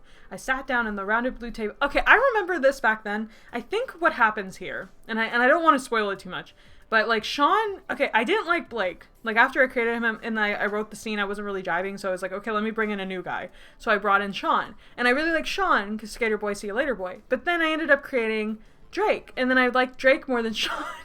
And I think you're sensing a pattern here. But I think Drake gets the most like character time out of all the boys because I just liked him the most for some reason. I yeah, I mean he's a lion, so it's fine. He can fish like a bear. He's not a bear though. He's a lion. It would make so much more sense if he was just a bear. Joy. If I could go back in time, I would make him a bear. I can't believe she didn't do that. I sat down at the rounded blue table. The menu was huge. I looked at the clock and it was 1:30 p.m. So I flipped the page to lunch. I wanted the dish. It's almost 1:30 for somebody right now, actually. That's kind of crazy. Wow. So I flipped the page to lunch. I wanted the fish, and so did Drake. Then I saw something I wish I didn't. Sean was at the other table. I hid my face behind the menu. Does my breath stink? Drake said. He asked, not said. No, look behind you. He looked. Oh, crap. Want to make a run for it? No, I'm starving. He laughed quietly. Hiding really didn't do much. Sean spotted me and walked over. Oh, okay. Hi, Gigi, he said dully. And who are you? I'm Drake, Genesis's boyfriend. The look on Sean's face grew dark and fierce. Sean stormed out the door. I followed, and so did Drake. I mean, he kind of is allowed to be upset. Like, we just cheated on him with this random guy. And so did Drake. We followed him into the woods where I saw a feathered beauty. It was not just any bird. It was brown and it had eyes that could cut straight into your soul. It screeched out a loud sound. It was not a cry of sadness. It was a cry of war. That goes hard. Holy shit. Drake understood perfectly and turned to his giant golden maned cat with a roar louder than a train whistle. They circled around and around with teeth clenched and feathers ruffled. I only had one choice: to get right into the action and risk my secret to it. Girl, there's nothing to risk. They're both shifters. You're finding it out. But also, so this implies that Sean doesn't know that they're shifters. He doesn't know. So he just decided to shapeshift and like drag them out there and beat up two 13-year-olds. He got lucky that they're also shapeshifters. Like, what?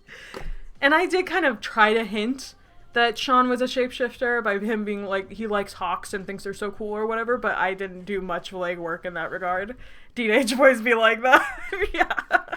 Honestly, still realistic.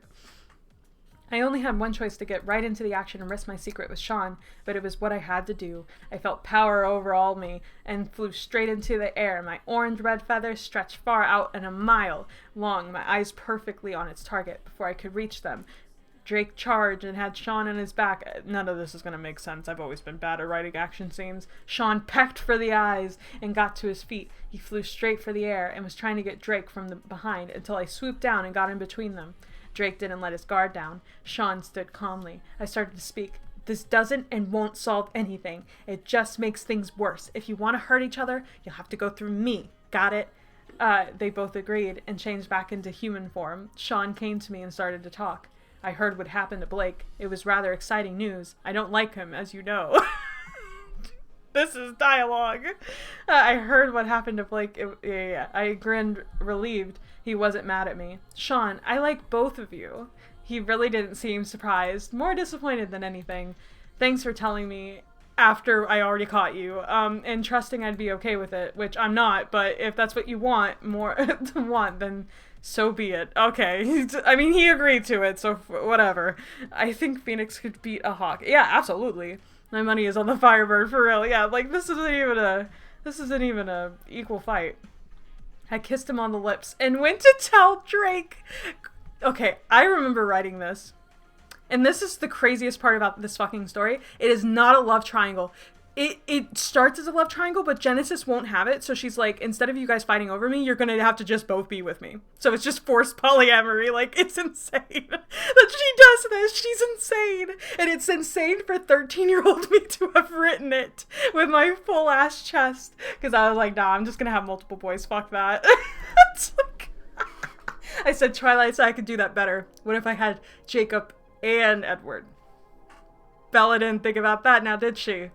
Girl boss behavior.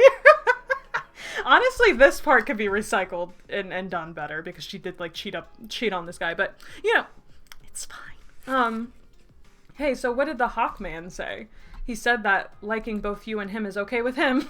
Drake smiled. He picked me up in the air and spun me around. Then Drake's face turned into a frown. He set me down and turned around. There was... Whoa, bars. What? Face turned into a frown. He set me down and turned around. Okay, Dr. Seuss. There was a woman there standing, staring at me, and Drake took my waist, and he held me close beside him. Before I knew it, he was standing in front of us. She smiled at me, that dark smile. She had short black hair with purple streaks. She was tall but thin and light-skinned, and she began to speak. Quite a show. You shapeshifters are pretty funny. Let me ask you two guys something. You like this girl? They turned to me and smiled. Both said, very. I smiled. The woman started to speak again. Wow, are you guys in some trouble? Wow, are you guys in for some trouble? We all frowned. Oh, excuse me. My name is Charlotte Bat. Charlotte/Bat. That's what she said. You guys don't know what shapeshifters are supposed to do? We all shrugged our shoulders. We have no fucking clue. She frowned and explained there are 10 shapeshifters, and only 1 or 2 are supposed to be left. If there are 2, it must be a girl and a boy, and they must be married when they turn 18 or older. If there is 1, then it's 1 shapeshifter left. Charlotte, I'm gonna need you to re-explain that to me, please. Her pronouns are Charlotte Bat. Yeah. Drake seemed confused, so he said, what if we choose not to kill each other? She spoke again. Then we will kill you people off randomly. Ladies first. Oh no! She smiled darkly. Sean glared at her, and Drake's muscles tightened. Yeah, nothing new. Sean managed to speak. How long do we have? She smiled. Until the girl's 18th birthday. See you in 5 years. December 4th, 4 o'clock. That's my birthday, by the way. That's just my birthday. She flew away on her batty wings, far into the air. I knelt down and cried. Okay.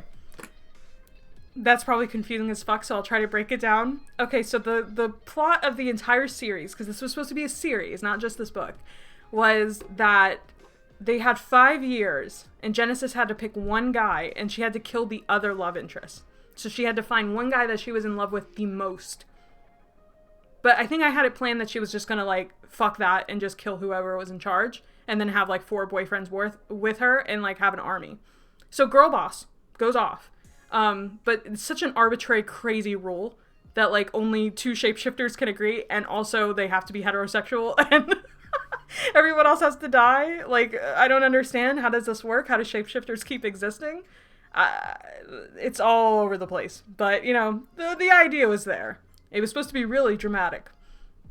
And so for, like, there were supposed to be 6 books, and I'm assuming there were supposed to be, like, 5 love interests, so every book would focus on a love interest or something, and then Genesis would, like, fall more in love with one guy over the course. I don't know. I don't know. I don't even think 13-year-old Joy knew, to be completely honest. Okay, well, we're over halfway. This is a little bit longer than I thought.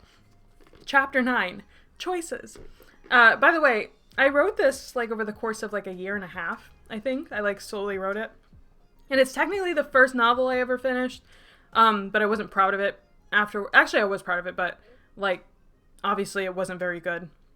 So I always consider Princess Poison to be my first novel because I finished that when I was 19, and that's actually something decent. I still don't like it, but it's not embarrassing and ridiculous like this. Like, it's a legitimate story. So, yeah, there's that. The rain poured gently on the hut. The water made it glimmer with the sun's reflection. It was a little warm Florida weather. It didn't bother, even though we're in Pennsylvania, it didn't bother me so much as it did Drake. He'd flinch every time a drop of water hit him. It was funny and somewhat cute. I tried not to laugh so hard it made him mad. I even saw Sean laugh a couple times. Both Sean and Drake didn't hate each other. They were pretty decent together. Not like Jacob and Edward, arch enemies. They talked and sometimes even laughed. Would have loved to see that, but Sean wasn't worried so much about Drake. It's Blake he had to get his hands on. Oh, okay. I'd rather not think about the jerk. I had my own problems to deal with, like picking who I was bound to marry. It was weird thinking about marriage so young, but I had no choice at this point. I had so much on my mind. Girl, you got 5 years to figure it out. It'll be okay. I think it would have exploded times like this. I wish I had someone to talk to. Someone who I didn't have feelings for. Like a mother or best friend. Funny thing is, I had neither of those things. Yeah, that is funny. I like how it's like, no, this is like Twilight, but it's better. It's better than Twilight. Trust me, guys. It's better. It's better. I felt a tap on my shoulder. I flinched. I had no idea I was asleep. Gigi, it's time for school, I heard a soft voice say. I got to my feet and headed towards the door. We're going to be a little late because Drake here wanted to wait till the rain stopped. Oh, don't get your feathers in a bunch, Drake teased. I stood in between them and walked hand in hand. I love that. She's holding both of their hands. She's walking these men like dogs. That's crazy. What about Donna? Yeah, what about Donna? Just go talk to Donna. I even set it up and I didn't even execute on it. Jenna says, Joy. What a boss image. It was so weird. Just 2 weeks ago I was lone bird and now I'm with two of my kind that I might have to kill. The word was not my favorites. Kill wasn't one of your favorite words? Well, that's good. In fact, that word should be banned from the English language. We finally arrived at school. I saw a boy come close. I didn't notice him at first. He had a bandage over his nose, and his hair was in his face. His teeth clenched, and his fist balled. Sean and Drake took precautions. They stood next to me. Then the boy pushed his hair out of his eyes, and it was only one person. Blake! Blake smiled, a dark, gruesome smile. He took a silver dagger from his pants and was aiming for Sean and Drake's hearts. He's gonna murder them. And they both dodged, but got stabbed in the arms. I cried out as loud as I could, "You snake!" This didn't seem to stop them one bit. Blake noticed and ran for his life, and rain blinded me. I was fast, but not fast enough to catch up with Sean and Drake. Then I saw something worse than my eyes could handle. A slithery beast come out of Blake. It had 2 sharp teeth and scales all over its body. It was the only thing. A snake. Blake the snake. Holy shit. Holy shit.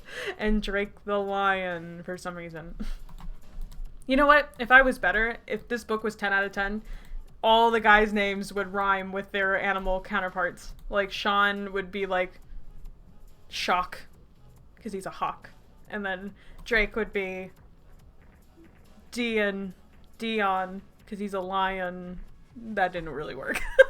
But you know, it was the only thing. A snake is slain.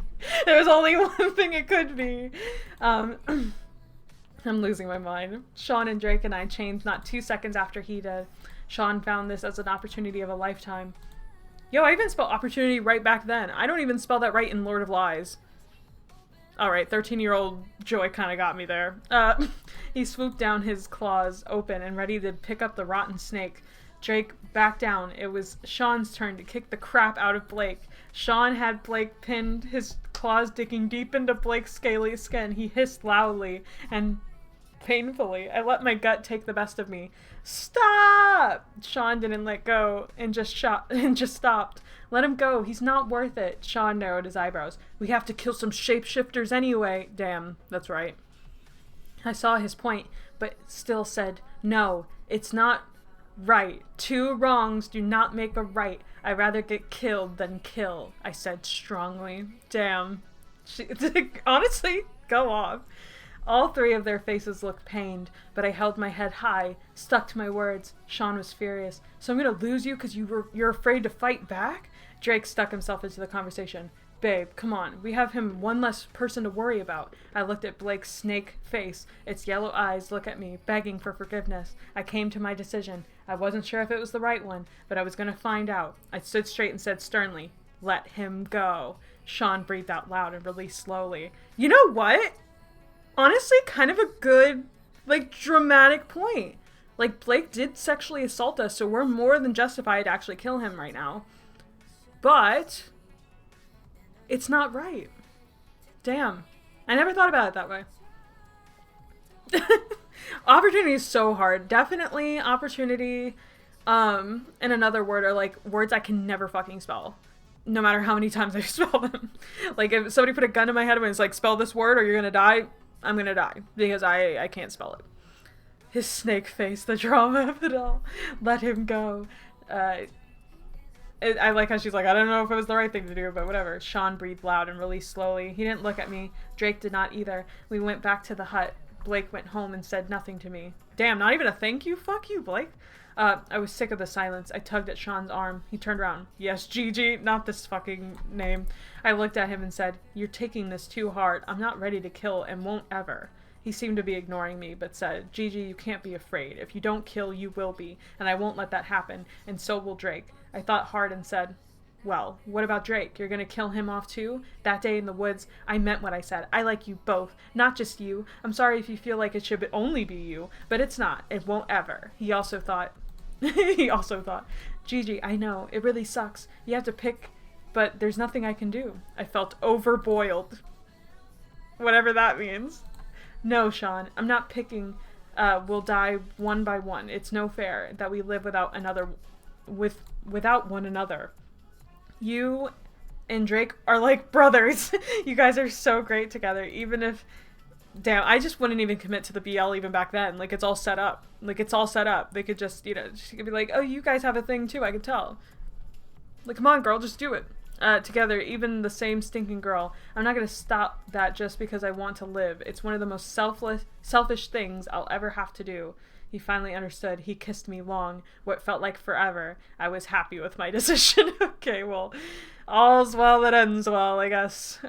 It was dark that night. Sean went to get some wood. Me and Drake were alone. He seemed to enjoy times like this. He really wasn't happy about what happened this morning. He could never stay fully mad at me. I cuddled up to his chest. He'd sit with 1,000 different things on his mind. You could always tell. He'd look up if all his thoughts were written on the ceiling. Okay, that's a good line, but girl, all this other stuff, what are we saying? What are we saying? I always wanted to be near Drake. He was not only my boyfriend, he was my best friend. We could carry a conversation till the crack of dawn. He was fearless sometimes. That scared me, because one day he could completely be careless and get himself hurt or worse. I was setting this up. I was going to kill off Drake. I was planning on it. I was like, I'm going to kill him. And I was like, I want to start foreshadowing that.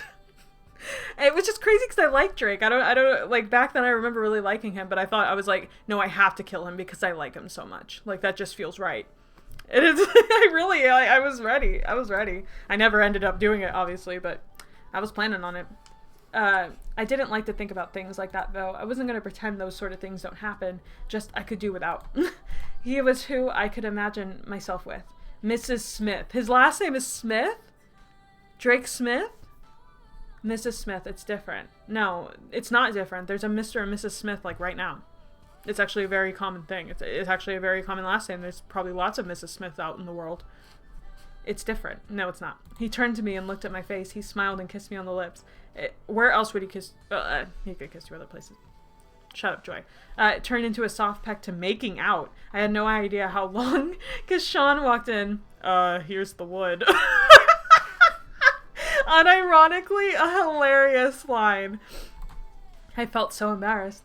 Drake sat smiling with that pleased grin. It was the first time Sean saw me kiss him, so it was a little strange. I think that's the first time I remember kissing Drake. That's a little sad. He's offering a threesome. Oh my gosh. If they were adults, I would just be making all the jokes right now. But it's again, they're 13.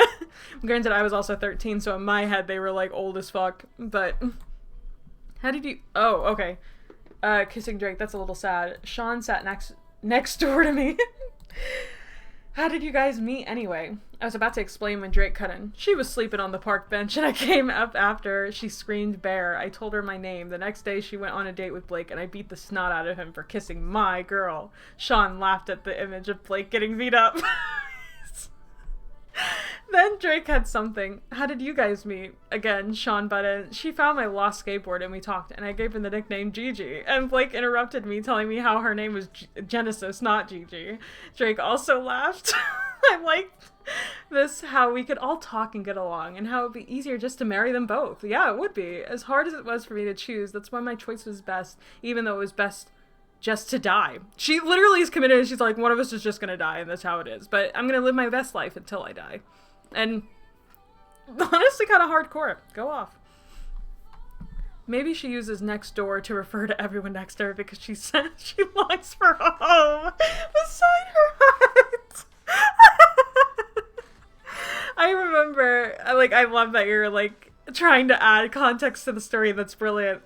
But I really, I ended up writing fanfiction, and I legitimately thought you would say I sat next to somebody as I sat next door to somebody. I always thought that it was, you had to say next door, and I don't know why. I have no idea why that was in my head. And it wasn't until I started writing fanfiction, and people were like, it's just next to, right? It's not next door. And I was like, really? Oh, no. It's such a weird writing habit I picked up. I don't know why. Please include that phrase in your next VN. I mean, I would, but then everybody's gonna think I'm stupid and that I use next door for everything. But I will. Fuck it. Why not? For y'all, I'll do it. Drake also laughed. Yeah, you're just gonna die. Even though it means Sean and Drake had to die for my choice, I hope that Charlotte chick is happy with her discussion with us. Drake was talking about me, so I turned to him. She's like, I'm being talked about, so I'm listening now. She's definitely got away with words. I tried to figure out what he was talking about exactly. Sean agreed. He would nod his head and say, you know it, man. It was a bit windy outside, so the sound of wind was a little spooky. I pretend to get scared so they'd cuddle up with me, but my trick was pretty stupid, because they know plenty that shapeshifters don't get scared by little things like that. Babe, you're a bad liar. Why is Genesis always trying to lie? Girl, chill. She really is gatekeep, girl boss, gaslight. She's crazy. Oh, that's what the G's are for. Genesis, girl boss. I'm seeing it. Genesis needs to come back in another form. She's too powerful. She's too powerful to just stay right here. Drake would say Sean would butt in and say, yeah, Gigi, it was worth a shot. Okay. So they're both like, you're a liar, stupid bitch. Oh gosh. Chapter 10, roller coaster ride. This entire story has been a roller coaster ride. I think there's only 13 chapters. Okay, we're 19 out of 25 pages. We are almost there. How is this going to end? That is an amazing question. And if I didn't know, I would be so like, what the fuck? Wait till you see. It was 3 when I decided to get up. I heard Sean laughing. I looked out the hut window.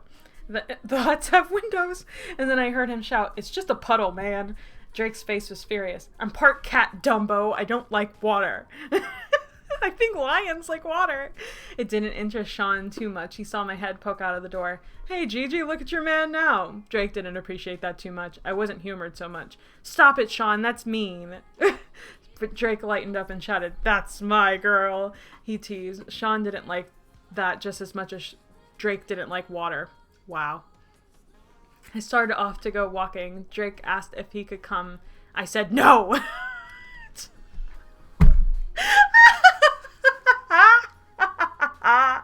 She defends Drake from Sean. And then Drake's like, hey, I want to come with you to wherever you're going. She's like, no, leave me alone. You stay here with my other boyfriend.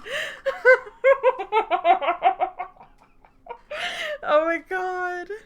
He understood walking was my way of getting away from the world. It might have worked. It sure got my mind off of things. The thing is, I never had a special route, so I'd end up anywhere my feet took me. Oh, okay. Damn. The rocky path looked long. I took that path. It was vacant, not an animal in sight, which was strange. I looked down at my dirty Converse. The mud, of course she's wearing Converse. The mud was getting stickier and stickier. I tried to walk away, but was stuck in the mud. Oh great, just perfect. I shouted. There was a bear heading my way. I hated bears. They scared me more than anything. I thought shapeshifters weren't scared of anything. Which one is it? I've ever seen, and it was coming for me. I was about to shift when I saw a small silhouette in the woods. I squinted to see. Another bear? No, a person. It turned towards me. It stepped out of the shadow. It was a boy, 13. Maybe he had light brown hair and hazel eyes like gems. He came towards me, and now I couldn't shift. I acted like a damsel in distress. Nice. That's why Drake couldn't be a bear, because there was another bear lined up. Yeah, but I don't know where the... Was this other bear there during the Drake thing? Oh my god. This is crazy. There's only 13-year-old boys in this town. Oh my gosh. Yes, guys, you might have picked up on it. It's a little subtle, but this might be the fourth love interest. Stay calm, I'll get you out of this, he said softly. I couldn't help but to stare. He seemed to notice I wasn't worried anymore, so I shouted, Look, it's coming! He seemed to move faster. I was finally out of the mud. He picked me up, which was weird, because I was perfectly fine, but I didn't tell him that. He looked at me and said, I'm Troy, not Bolton. You are? I felt like I was asked this question a million times, but I said, Genesis, you're going to be asked this question a million times because people don't know your name. Sweetie. Genesis. He nodded his head. We finally arrived at my destination. I saw Drake and Sean, so I jumped out of arms. I turned and said quickly and quietly, Thanks. But that didn't satisfy Drake too much. Drake grabbed his shoulder and spun him around. Who are you, pretty boy? Troy was not very happy with the greeting. Sean saw his chance. Drake, it looks like this punk is messing with our girl. Drake's knuckles cracked aloud. Troy wasn't backing down from a fight. I hope he knew what he was dealing with. I stepped right in the action for the 100th time. It's okay, he saved my life. I lied. It wasn't completely a lie. He did before I could shift. Okay. Drake's face was weak. A tear looked like it was about to shed. Sean frowned like he has 50 pounds on his lips, one on each corner. Again, just say he frowned. Like, relax. The dialogue is amazing. Troy is a great name. I'm actually going to bring that name back for a future project. I really like the name Troy. I always have. So this was actually one of the only banger names, and maybe Genesis. I breathed heavily and walked towards them. Troy snickered. You both are dating her at the same time? Sean stood with dark look in his eyes. You got a problem with that, punk? He snickered. I thought not. He turned back to me and kissed me with every emotion that he felt. It was long. Drake had enough. Sean, he said lightly, then he spoke again. Sean! He still wasn't stopping. Sean, let her breathe! He finally got the message. He let go. I panted, gasping for air. Okay, that's crazy. That's a crazy-ass scene. What a metaphor. 50-pound frown, 100 for each side. A 50-pound frown is really funny to say. Okay, so Sean was so jealous of Troy saving our lives that Sean decided to just make out with us just randomly for no reason. Okay, cool. And Drake was like, let her breathe. Jesus Christ. Drake had enough. He spoke. If you didn't save her life, your head would be ripped clean off your shoulders. You got that, pretty boy? Okay, are you flirting with him? Drake, chill out. Troy snickered. He had no evilness to him. See you later, sweetums. Drake breathed so hard I thought he would have exploded. I was sort of surprised that Troy still had all his body parts. I turned towards the hut and sat down next to him. Hey, see, I didn't say next door here. I was learning. Hey, he looked deep into my eyes and said, You're mine and always will be. I nodded my head. I know. He didn't kiss me like I wanted him to, so he just laid down and slept. Okay. See, okay, this abusive... What? I didn't realize that the title was called this. That kind of freaked me out. I'm gonna be real. That actually, like, what? Okay, we'll get to that in a second, I guess. But my thought before was, like, their abusive behavior would bother me more if Genesis wasn't also kind of abusive towards them. She's just like, no, you can't come with me. Yeah, also, you both have to date each other. Honestly, they're perfect together. They're all perfect. OTP. Not really. Chapter 11, Joy. Wow, that's not terrifying. It's because he likes bears, OMG. I sat down and stared at him. He was so perfect. His face was so quiet. He didn't even snore. Sean went out and left me here with Drake. I wasn't tired, but I thought about sleeping. I was so happy all the time with Drake. He made me smile and gave me the biggest butterflies, possessive, that I've ever had. I liked it. It showed how much I liked him, and will always, for as long as I live. He was my Superman, and I was his. Like he had said, I felt so lucky. Only if he knew how much I liked him. I mean, you could always just tell him, girl. Like, that is more within your power to just say. Okay, there we go. Oh Lord. Oh Lord. Sorry, it messed up with my camera. It wasn't charging for a second there. So it's like, what's going on? Okay, we're back. I'd ever had, like, it showed how much I liked it. Yeah, Superman. I rubbed his big hand. He was resting on me. He was calm. Talk about taking a cat nap. I sighed and moved up a little. Drake flinched and looked around. How long was I out? I looked at my imaginary watch. About 3 days. He panicked. For real? I laughed and said, no, silly. Only 15 minutes. Ah! Wow, these guys are so funny and quirky. You know, you nearly gave me a heart attack. I chuckled. He took the back of my head and pushed it slowly into his soft lip. At least he didn't jam it. The kiss didn't last long because Sean walked in again. He looked at us and said, I'm beginning to think you guys do this to bother me. Drake said, then give us a few hours. I opened my eyes wide and elbowed him in the chest. He choked and laughed. What? I rolled my eyes. Sean did too. Sean decided to speak. I don't kiss her in front of you, do I? Drake took a second to answer. Yes, today with Pretty Boy. You didn't let her breathe. That's true. He did do that. Drake. Yeah, relax, dude. Sean clenched his teeth together. Oh yeah, whoops. I laughed at his embarrassment. Not Sean being embarrassed and she's like, haha, what an idiot. Genesis doesn't even like this guy. I'm half convinced she doesn't like him at all. I walked out of the hut. They did too. Can we all do something? I'm not going back to school. Not with Blake. I said slowly. Sean seemed happy that I hated Blake. I didn't like hating people, but how can you like someone who does that type of crap? I mean, he did sexually assault you, girl. That's on you. You can do whatever you want now. I mean, you let him live as well. Genesis just enjoys seeing the guys all constantly fighting over her. I mean, it is on them as well. I mean, they don't have to do it. But she's just like, I'm just here for a good time. Drake looked at me and put his hands on his hips. So what you got in mind? I don't know. You guys figure it out. He laughed at my comment. She really is just, like, running them around. That is so funny. 13-year-old me wanted just a bunch of guys I could boss around. That's incredible. That is actually amazing. Wow. What a reveal of character.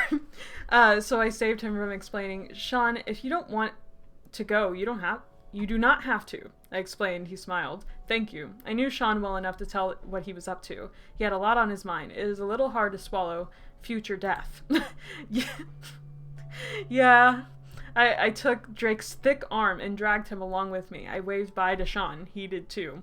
I had no idea how long it was since I had been in the city. The air was full of smoke, gasoline, and the elderly. Not the old people smell. Damn. Catching strays. Thick arm. Yeah, Drake is just... Okay, and I'd be into all this Drake is big thing if he wasn't fucking 13. Like... Bitch, just age them up. Make them 30. Who cares? Like, just change the numbers around. Turn the beat around. I don't want to think about 13-year-olds kissing. Drake turned to me. He laughed. What's wrong? I get close to his ear and whispered, it smells like a dumpster out here. How can humans handle such a smell? It is sickening. Drake smiled. Well, babe, the human race itself is sickening. All they seem to care about is sex, money, and power. Not what really matters. They are selfish, and I am so glad I am not human.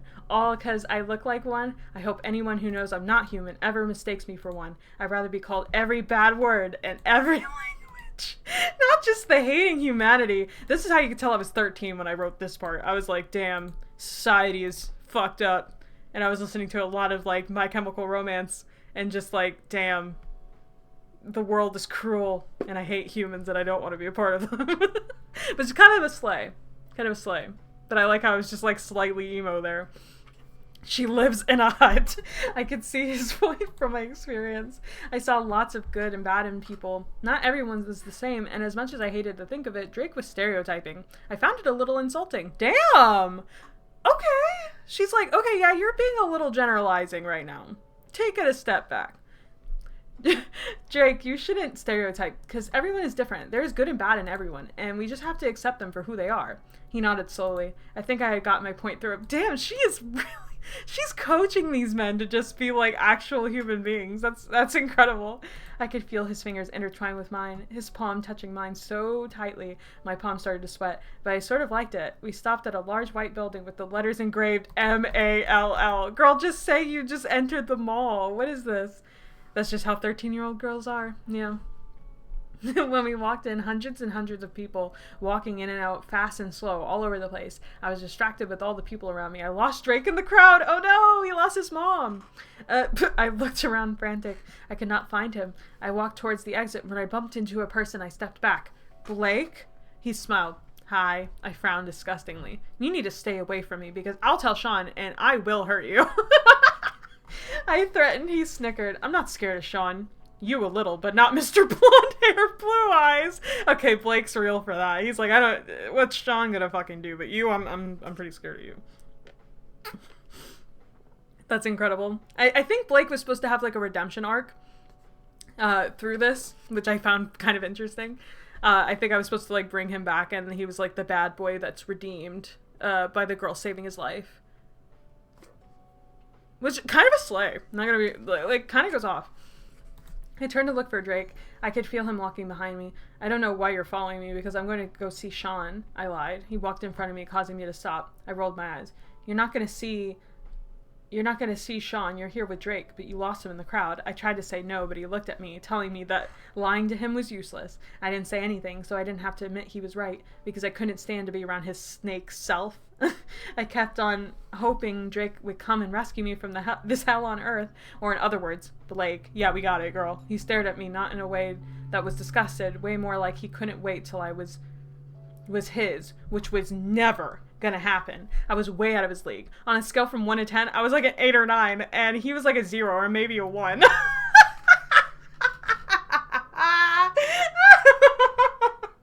Oh my gosh, the enemies to lovers. This is crazy.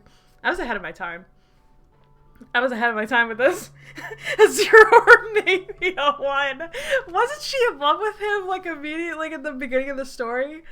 Incredible. Incredible. She's like, nah, I hate you now. Which, I mean, sexually assaulting somebody will turn them from a 7 to a 2 for sure. Like, that drops all the points. What about his leaf eyes? Yeah.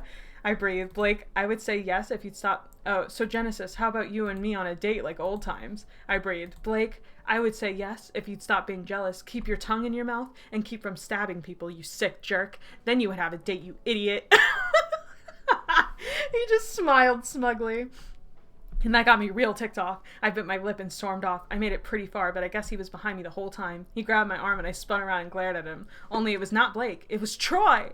I jerked my arm from his grip. He half smiled nervously. I was ready to find Drake, but I couldn't just ditch him. I had to tell him I had to do something very important. I smiled weakly. Sorry, Troy, but I have to find my boyfriend, so I, guess I'll talk to you soon? I smiled weakly again, and he tried to, but he just frowned. Okay, Genesis, but I just wanted to know what time it was. Troy's like, he's not even a love interest, he's just there. He's just like, okay, I knew who you were, so what time is it? I have a place, I have things I gotta do. Troy's just a dude, yeah. Amazing. He said unsurely. I knew he was lying. I was an expert when it came to liars. Were you? But the funny thing is, I was a terrible liar. I just smiled looking at the clock. 3:30? I said. He smiled. Thanks. I walked off. Now the hard part. Finding Drake. I thought to myself, I could feel 2 large arms hugged tightly around my waist from behind. I could feel warm breath run over the top of my ear. Ew. I giggled, knowing exactly who it was, the hot breath again. Hello, gorgeous. Your boyfriend must be looking everywhere for you. Oh, that's kind of a cute line. I'm gonna be real. That's kind of a cute line. That's not too bad. I could reuse that. I turned. Yes, he is, but I think he found me. I winked at Drake. He took my hand and we walked home. Okay, so her and Drake went to the mall. He got lost. She had to find him. She found Blake and Troy, had like the smallest interactions with them, and then found Drake again. Okay. Joy, did you wear a watch as a child? I did. I don't think it's normal for children to wear watches, but I always had a watch for some reason. My mom always bought me one, so I always wore one as a kid. And I didn't have a phone until I was like 17, so had to keep that shit on me, you know? And I never wear a watch now. Chapter 12, The Ugly Truth. So let me get this straight. You saw Blake? I nodded. I wish he would leave me alone. He is so obsessed. She's like, why are you so obsessed with me? Boy, I wanna know. Real. She's so cool. Oh, that's so funny. I wish he would leave me alone. He's so obsessed. He laughed. Well, do you blame her? Blame him. Okay. You're smoking hot. He went to kiss me, but I dodged. Down, boy. Oh my gosh. Down, boy. She ate with that. Dude, I have to bring Genesis back. She's got to be a villain in something. She is too good. She needs to be a villain who has like 6 men with her at all times. And she's just ringleadering them. That's incredible. She is a fucking queen. She's a slay. She's not fit to be a YA protagonist. She was never meant to be that. She's fighting against that every step of the fucking way, but she's got to be like a real character. He went to kiss me, but I dodged him, boy. He chuckled and kissed my cheek. I blushed, and I walked in the hut. I looked around to my surprise. Sean was nowhere to be found. I scanned the room, still no sign of Sean. I frowned and walked out. I shrugged my shoulders, and he rubbed his chin. Babe, I'm sorry. I'd like to help you find him, but I'm real tired. I'm gonna catch some Z's. He's like, I don't give a fuck. He head off into the hut. I stood in the middle of the field, wondering exactly where I'd found him. Sean was the most obvious place, right on the staircase of the school where we first met. Damn. He sat his hand on his face and perfectly still. I walked up to him slowly and tapped his shoulder lightly. So many adverbs, Lord. He flinched and looked up at me. He didn't smile like I was expecting, but I expected it and sat down. Oh. Which one is it? Did you expect him to smile or did you not expect him to smile? Next to me, he took my hand in his and gently rubbed my palm with his thumb. He sighed and began to speak. Gigi, I'm not up for this whole dying at 18 thing, you know? I want you to marry me. And then I jerked my hand away from his. You want to know what, Sean? I'm sick and tired of you assuming that I'll just pick you. And what about Drake, huh? He stood up too. What about him? I grunted and tried to keep from getting overheated. I love him, that's what, okay? I didn't notice how loud I had said it. He breathed. I could see that really hurt him. But at this point I sort of could have cared less. You know what, Gigi? You win. I love you more than I love Valerie. Drake might be strong, funny, and in a girl's opinion, hot. Just say it. Just say you find him hot. Jesus. You could see me fighting the internalized homophobia. It's insane. But I would do anything in my ability to make you happy. But you were too stupid to realize that. Fine, go run off to Drake. I don't care. I couldn't hold it all at once. The pain was worse than anything that I had ever experienced. I let the tears run down my cheeks and the ache in my heart sit. I hate you! I ran off, my hands covering my face. I let the cold air pass in front of me, leaving what I had thought was the love of my life. Sincerely. Age 80, present time. Fucking insane, dude. Insane. That's the end. That's the end, by the way. That's how it ends. That's how the first book ends. Present time. She's back to being 80. Fucking wild. Dude. What a cliffhanger, yeah. I remember that Hurricane, which was the second book, it started out with her and Sean on like really awkward terms, and then they were like in the same class, and they were like navigating that. I think like, I don't know if I was supposed to bring them back together at some point or not. I don't fucking remember. It's insane. I love how an 80-year-old would just think that's the best and most exciting moment of their life, and they should write a story about when they were 13 years old. Yeah. Only a 13-year-old could think that 13-year-old things were interesting. That was a wild ride. I didn't remember really any of that. I didn't remember how much Genesis was just like, I'm gonna lie to these guys, I'm gonna tell them they have to date me, they're gonna have to pick me, they're gonna have to fight over me, I don't give a fuck. Like, she really just, she's an interesting one. She's homeless. Good on her. Oh yes, the highlight of my Phoenix Bird life. Middle school. Isn't it the highlight of everyone's life? The story has changed my life. The real volcano was these boys all along. Yeah. fucking wild, dude. Wild. I don't even know what to say. I'm at a loss. I'm kind of mildly impressed. Like, obviously it's not very good, but there were like moments of like, you could see I was going for something. I had big dreams. I remember having this idea of the story in the shower. And I was like, I'm gonna make a whole series. And I wanted it to be like Hunger Games-esque too. That's why they were gonna like die. So I was like, oh yeah, Twilight, Hunger Games. I'm gonna write this book and then it's gonna be a movie. And I was like convinced it was gonna be a movie. Spoiler alert. I don't know if you know this, but that didn't happen. So, had big dreams. Had places I want to go, people I wanted to see. I like how Troy was never actually a love interest. He just kind of flirted, sort of, with Genesis, and that was it. He was going to have more screen time in the second book for sure. An eruption of emotions. This is a movie, and life is a movie. And that was wild. I'm glad you guys are there for this this. I didn't know what to expect going back to it, but for a first novel, I mean, it had a plot, it had characters, it had a goal, it had a dialogue. Like, I remember, okay, on a real note, like on a genuine note, when I wrote this, I remember, like, it was a really good time in my life. It's like why I enjoy writing so much. Like, my aunt had this, she was a military woman, and I lived in an area where I didn't have a lot of Wi-Fi. So I could very rarely go on the internet, and I would have to just like write stories and entertain myself. And I would like come home from school, and I would like get on our laptop for like a couple hours in the day, and I would write this story. And I remember like all the adults in my life were like, it was so cool that I even wrote a story, you know, because it's like, what kind of 13-year-olds are even writing stories? And I printed this out at a school that I went to, like a year later, and my teacher had read it. She read it.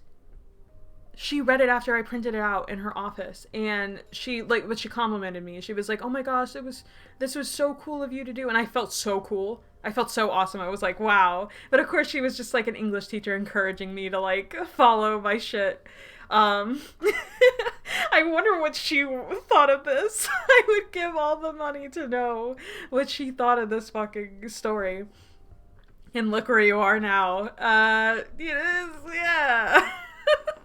Yeah, this walk so Lord of Lies could run, you know? I still feel like, I always feel like I have a long ways to go. Like, I think that in some ways I'll look back at Lord of Lies 10 years from now, and I'll look at it the same way I look at this right now, you know? And I hope that's the case, because then that means that, you know, I've grown, you know? You just have to compare yourself to your past self. And this goes to show that if you just keep sticking with it, you'll get better than this, you know? I went from this to TNT and so on and so forth, so it's been a journey. But I'm happy that like everyone starts somewhere. Absolutely. I mean, it's always inspiring to me though when people share their really old artwork and stuff, because it's like the only way to improve is just to enjoy what you're doing, and then you will just naturally just keep going. I only got good because I was having fun. Oh, hi, I'm so late. Oh, Chime, you missed the whole story. We just finished it. Okay, but let me give you the cliff notes, okay? So the main character, her name is Genesis, and she's a 13-year-old homeless girl, and she's also half Phoenix. As everybody in this story is a shapeshifter, and she has multiple boyfriends. And she keeps them all on, like, very short leashes, basically. And she's kind of a girl boss. Like, not kind of, she is a girl boss. Her and Yannette would get along so well. And, and, like, the story's insane. She, like, basically just bosses around her boyfriends the whole time. And they have to, like, kill each other. It's in, like, in a Hunger Game way. You just gotta watch the VOD. You gotta watch the VOD. If you're interested in something absolutely absurd and showing a huge amount of growth, then you'll love to see it. You'll love it. It was absurd. It was so funny, though. Honestly, it was kind of more heartwarming than anything. It wasn't really that embarrassing in a lot of senses, because I just find it, like, endearing. It's very endearing to watch somebody, like, try so fucking hard. And I know how much I felt like I ate when I wrote this originally. Like, I would show my friends, and I would show my parents, and all this different stuff, and I was like, yeah, I wrote a fucking book at 13. Yeah, look at me.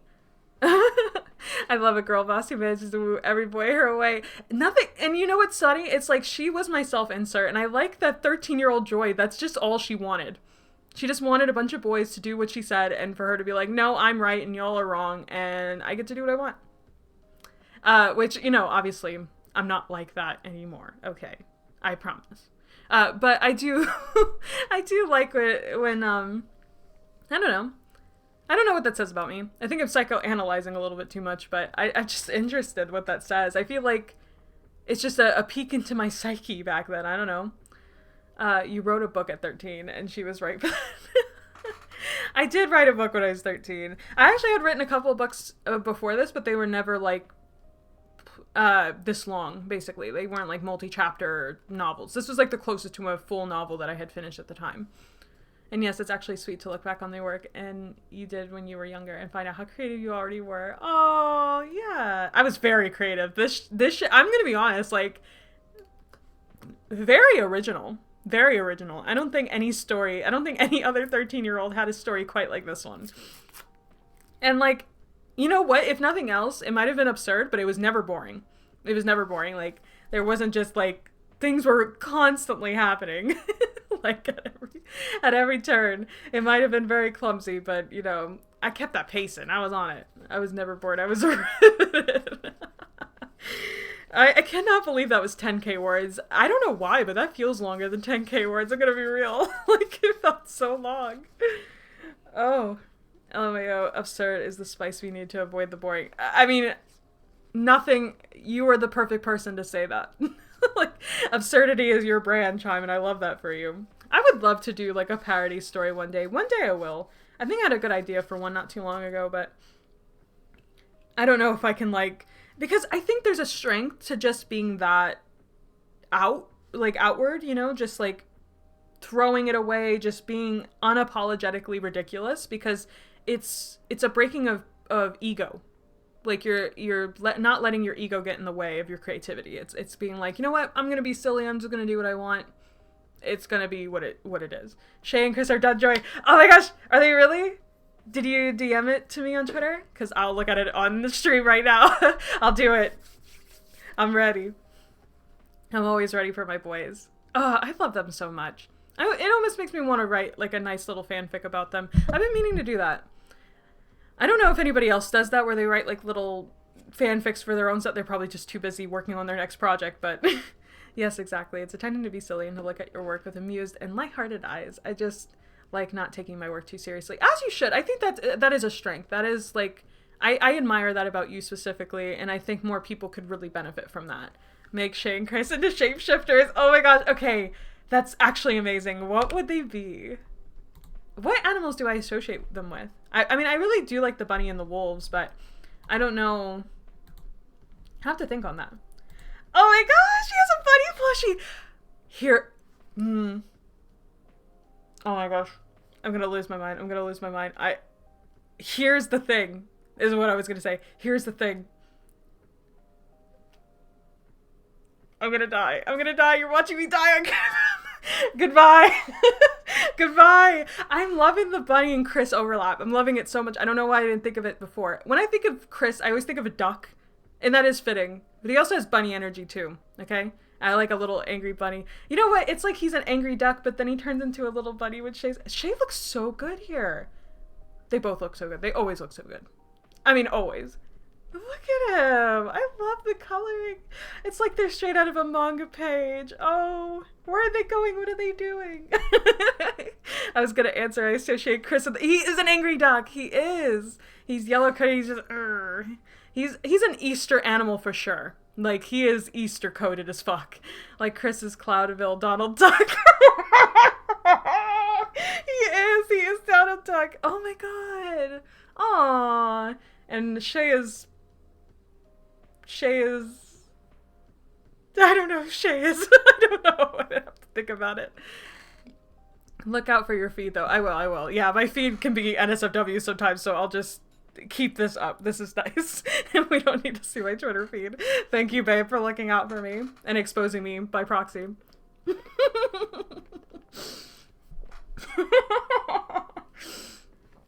Whoops. Don't want to get banned off Twitch, yeah. Oh gosh, now I'm thinking, okay, the Donald Duck thing is sending me. I'm losing my mind. Shay bought this. Oh! Naoki, okay, I promise you, right here on stream, so it's documented. I have been meaning to go through some of the, and I have free time, I've had free time, to go through and have all your art. I want to write fanfics for some of them, like some of them where I feel like I have a lot to say. So I probably will, and then have the artwork attached to them, and then make like a little booklet of like one-shots of them, because I think that would be really cute. I don't know what I'm going to do with it, but just for my own personal use, because I do miss them. I want to write about them again. I haven't wrote about them in a while. And they're like they're my happy place. They're my comfort boys, you know? Oh, I'm so thankful. Thank you. It's so funny because when I used to write fan fiction, and when I wrote Volcano, like, I would have died as a kid to have, like, people create art of my work. So, like, every time it happens, it's, like, it's so surreal because it's, like, how, you know, it makes my younger self so fucking happy. Because I've never been an artist, so, like, I could never create art of my own work. I'm working on it, but, you know. Like, but yeah, when people make art of your shit, it just makes you want to die inside. Like, how? Like, I'm appreciative that you guys love my characters and think about them like I do, you know, even in little small ways. Like, it means the world. Oh, I won't cry, I won't cry. I won't cry, I won't do it. You can't make me. Art of your own work is the best feeling in the world, for real. I'm working on it. I am working on improving my art slowly. I've done a sketch that I was pretty happy with, so I think I just need to keep at it. I just have to enjoy it. I can't get good at things unless I enjoy doing them, so I have to learn how to love art again. Whereas, like, writing is very easy for me to enjoy, and streaming is very easy for me to enjoy, so improving in those things is easier because I enjoy it. Crazy idea, I know. Yes, to think someone took time to be creative thanks to your own creation. I know, it's like, what? Is this real life? But yes, okay, so I know this sounds silly, but I'm still thinking, okay, so if Chris is Donald Duck, then who the fuck is Shay? And I was going to say Goofy, and he's not Goofy. He's not Goofy. I don't know all the characters. Who is he? He's Minnie Mouse. I don't fucking know. Is there even like a Jim... Is Shay Daisy? Aww. Daisy was kind of a boss. Daisy kind of went off. And Chris does like flowers. Huh? We're onto something. We're cooking. We're connecting something. It's the best feeling ever, Sob. Oh, it is. It is. Oh. Oh. I'm so happy. I'm glad nobody made art of Genesis and those 13-year-old boys. Forget they existed. But on a real note, I think I will bring Volcano back up in, like, I think I'll find a way to squeeze it into something else. Like, I do want to make her, like, a villain because she's such a good villain. She's so fun. Like, it's good to look back at, like, that insane character. She's so iconic. Like, I'll have to redesign her again. Yes, and she dates Donald. Yeah, with her polycule of men. New Drake fan art with his thick arms. I do not want to see it. Please spare me. Please, I can't think about buff 13-year-old. I can't fucking do it. I really need to watch the VOD. You do. You do. I mean, I wouldn't say that anybody needs to watch my shit, but you kind of do. It's kind of incredible. Maybe I will draw a manga page too. Naoki? Please. I can't. I will write something. I will pay you, like, not that I need to pay you back for so, but yeah, you know what? I do, because this is really damn sweet, and I want to write them anyway, so I'm probably going to take some personal time to myself and enjoy my boys again. And also, I just need to practice writing. I haven't written anything since January. I've been actually kind of slacking, guys. The stream has been successful in that sense, where I haven't been working as much. It has helped me. I've really just been enjoying reading stories, even if they're my own past stories, but like playing Our Wonderland and playing Travelers and Tales yesterday, and you know, Dragon Age as well, I guess. I've just really enjoyed getting back into visual novels again. Like, it's so good to just be consuming and consuming. I feel like refreshed. Like, my battery has been, not that I was ever burnt out, but like, I don't know, I felt like maybe I was just running low on my creative juices. Like, I was drawing too much from the same source. My hair looks so bad. My hair was so cute yesterday, guys. You should have seen it. My hair's so cute. It's so long and curly, and, like, it's a mess right now. It's so bad. Oh, well. Oh, God, it's so bad. Put that up. Hi, Lacey. Lacey, you gotta watch that VOD, dude. It's insane. That story is incredibly insane. I was an insane 13-year-old. Weren't we all? Your hair looks great. Thank you, Carrot. It really does look great, like normally, but today it just did not want to do what I wanted it to do. But next time for sure. I think I want to do more webcam stuff in the future because I think, no, it's okay. I know, I get it. Everybody's work and doing something. But I'll make sure to put this on YouTube and upload it like properly so that way people can see it because it was really funny. It was just a very funny venture into my past self. I do look like my little icon. Yeah, I sent them like a bunch of pictures of me, like actual just real life pictures, and I was like, okay, this is what my glasses like, this look like, I wanted it to look like me. It has the same beauty mark. Oh, it's over here. I don't know where my beauty mark is. No makeup, just all that. Just me. I love the webcam. I think it's gonna add a lot to my reactions of like the games, especially Our Wonderland, Jesus Christ, because there's so many times where I've just like like, and you don't see it, you can just hear it in my voice. Did a great job drawing it. Yeah, the artist is incredible. I link them in my bio. If you ever want to like commission them for anything, they're incredible. Just throwing that out there.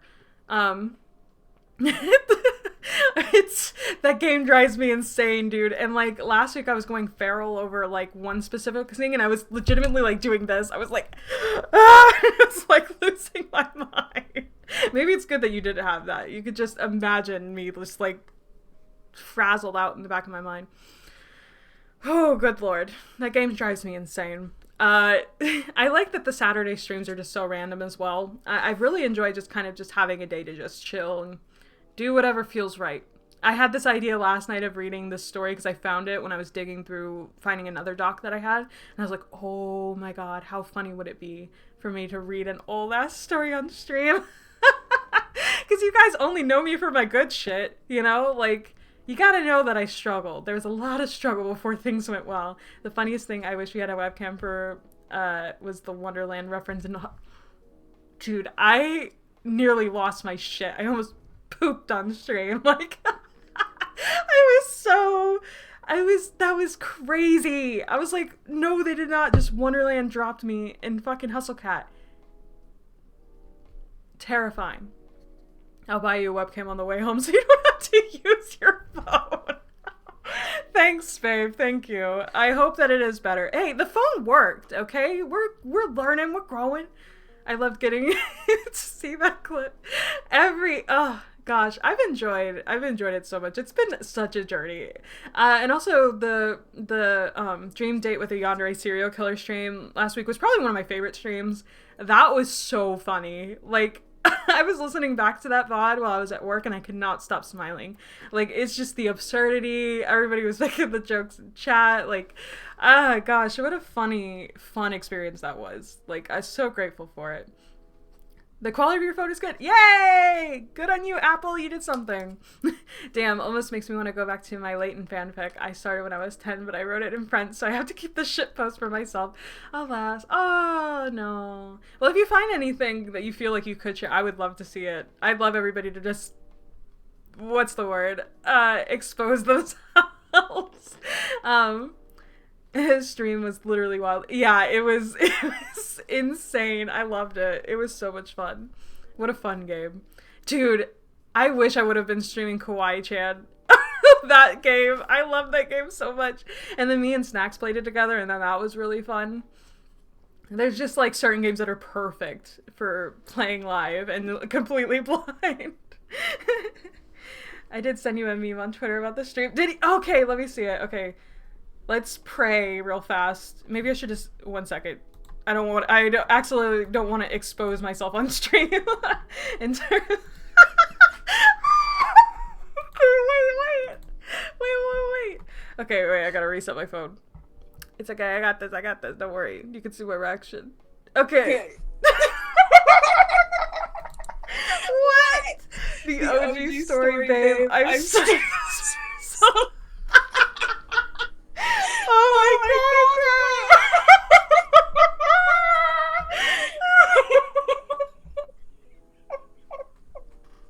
I am actually crying. The idea somebody's gonna see this on their feed. I have no idea what the fuck this means. How is this related to me? It makes so much sense.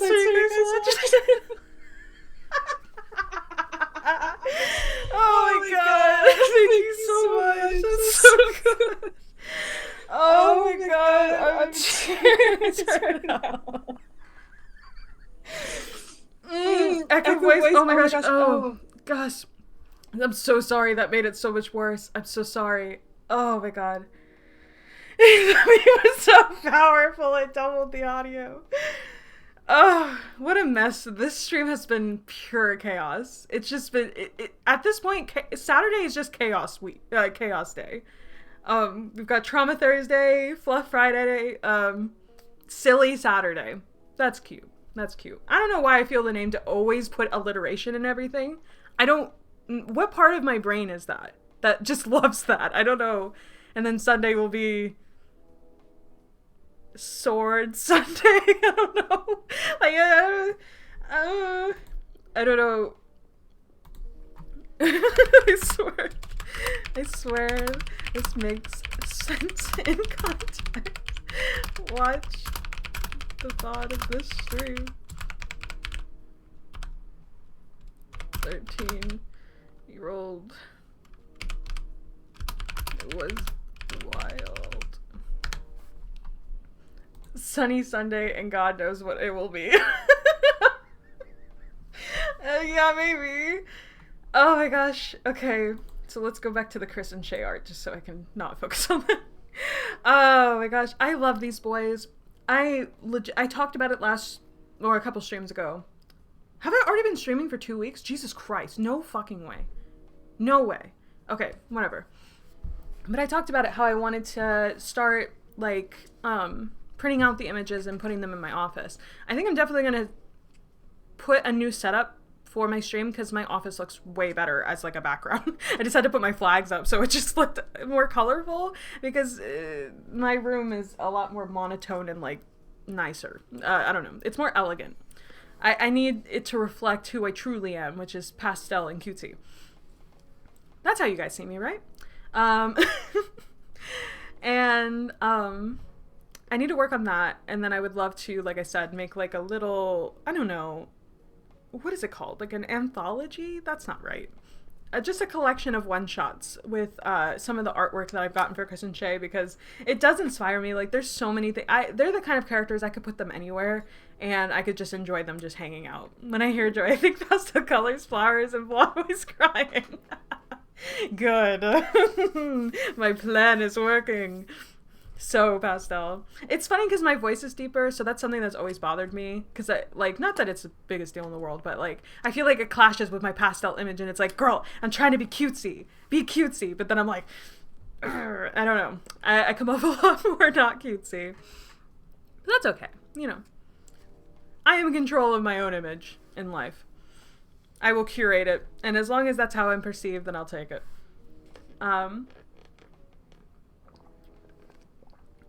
Good Lord.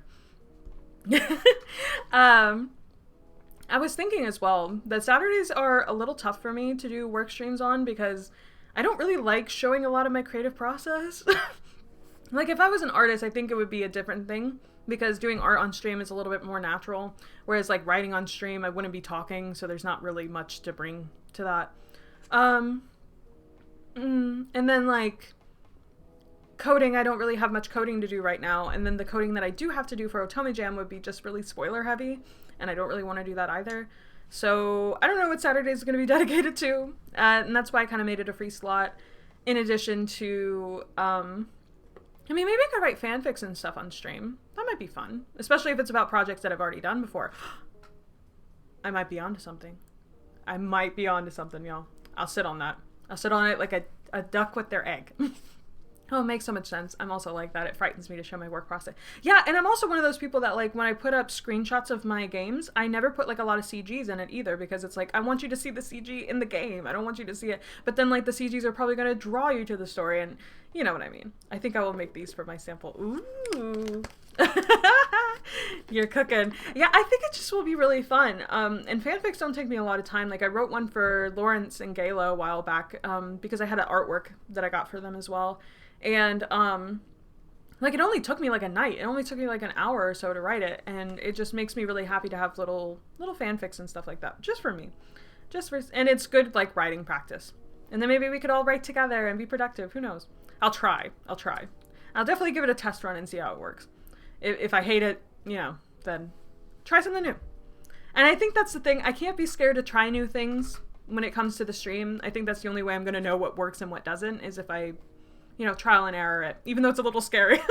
Like when I was like, oh, I'm going to do a webcam today, I was like, is that a good idea? I mean, your format's already kind of working.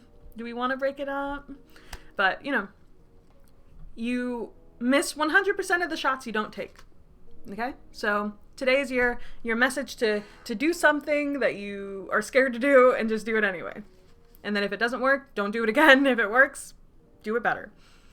The webcam was a great idea. I'm glad. Well, apparently I'm getting a webcam when my husband gets home, so thanks for that, babe. I appreciate it. And hopefully it works a lot better. You choose to speak facts today. I feel so motivated. I'm glad. These streams are supposed to be for us. I feel like that's what the Saturday streams are for. It's for devs to come together and just hang out. You're really pretty Nayuki, don't! You've already been way too kind to me today. I can't take it. I'll cry. He keeps changing his username. Yeah, he's like either like Frog Flinger, Frog Fister, Frog Flaps. He's a lot. I love him for it, but he's a lot. If it's frog related, it'll probably be him. He's a silly guy. Fit for silly Saturdays. But I just want these days to be about the devs and to just hang out and chill. Like, it's good for me to hang out with my friends and just to talk and for me to relax. Like, it's my day off. Like, I work all the damn time, And it just feels good to come back to my creative roots and come down from some of y'all's guys' games that are just killing me inside and out. You know who you are. So he's a shapeshifter into a frog. If I could shapeshift into an animal. Ooh, this is good. Okay, guys. If you could shapeshift into an animal, what animal do you think you would be? It could be anything. It could be like a bug. It could be like a fish. In the frog chat, what a plot twist. A fox. Oh, great. You do feel like a fox. You have fox energy. I think I would 100% be a bird or a dog. I think I would be a bird because birds sing. I sing a lot. Birds dance. They're very energetic. They yap, yap, yap. Like, they're very kind of unhinged, but like they've got like a specialness to them. They're very unique. They're very themselves. And not everybody really fucks with them. So it's just very me. I've always liked birds. I think birds are super fucking cool. I think I said that earlier as well. I wouldn't be a phoenix. I'd be more like a parrot. I'd be a parrot. Because they're colorful and they're, or like, I don't know, just, there's so many birds. A panda. Oh, a panda's good. I like pandas a lot. Iggy gives panda vibes too.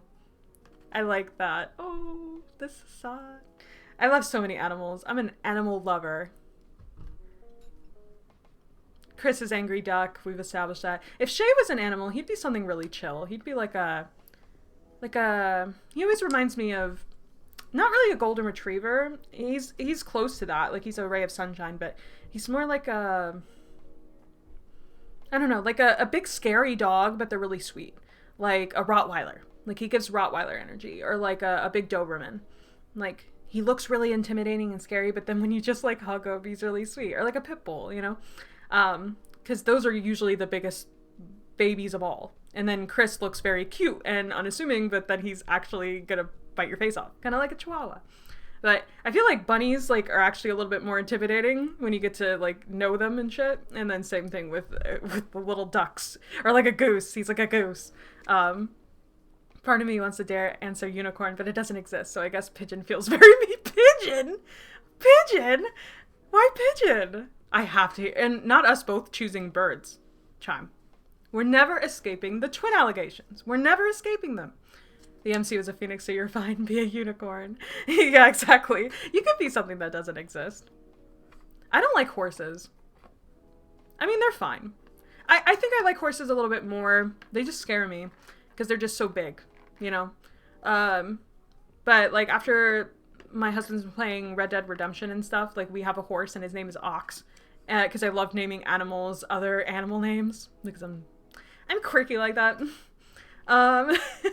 So like, I don't know, our horse is pretty cool. I feel like if I owned a horse, I would just be horrible with it. I don't like animals that I feel like I can't do anything with. Like I that intimidate me. Let's go. I'm the princess of animals now. Okay. I'm gonna be every animal forever. Yeah, I don't know. I had an obsession with shapeshifters because that wasn't the only shapeshifter idea I had back then. I've always had this, like, and I don't know what that's about. I just think I like the idea of associating an animal with, like, a person. Okay, you guys have seen Brother Bear, right? One of my favorite Disney movies of all time, by the way. Fun fact about me. I love Brother Bear. Just the first one, not the second one. Brother Bear, that movie is so... Oh my gosh. When I think about that movie, I cry. Like... I love the Phil Collins. I love the setting. I love the voice actors. I love the story. Oh, so good. So good, so good. And I love that they have animal spirits, and I think that's part of it. I like when there's like a symbolic additive to the animal in addition to the character. There's something about that that really does it for me. I was a big Disney fan. I could talk about Disney movies for fucking ever. Like, I love so many. Lilo and Stitch is one of my favorites. Aristocats is one of my favorites. I like a lot of ones. Oh, I know this. I remember I watched it a long time ago. Brother Bear is so good. This is your sign to go watch Brother Bear. No, my best friend had several horses in her life, and it's a pain. Oh, yeah. Lacey has a bunch of horses, and they always talk about how difficult it is to take care of them. Oh, that sounds so nice. Hey, Butter! It does sound nice. Hey, Butter, if you were an animal, like you could shapeshift into any animal, what would it be? I gotta know. I gotta, like, suss y'all out. I said a bird. I said I'd be like a parrot. Or, like, just a colorful, very loud bird.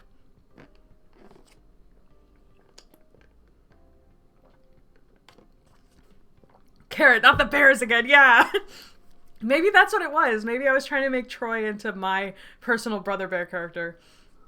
Not Drake, because Drake's not a bear, and I cannot believe I just didn't do that. His Butter would be a worm. I love that. Oh, Nayuki being a bear. I love that. Butterworm.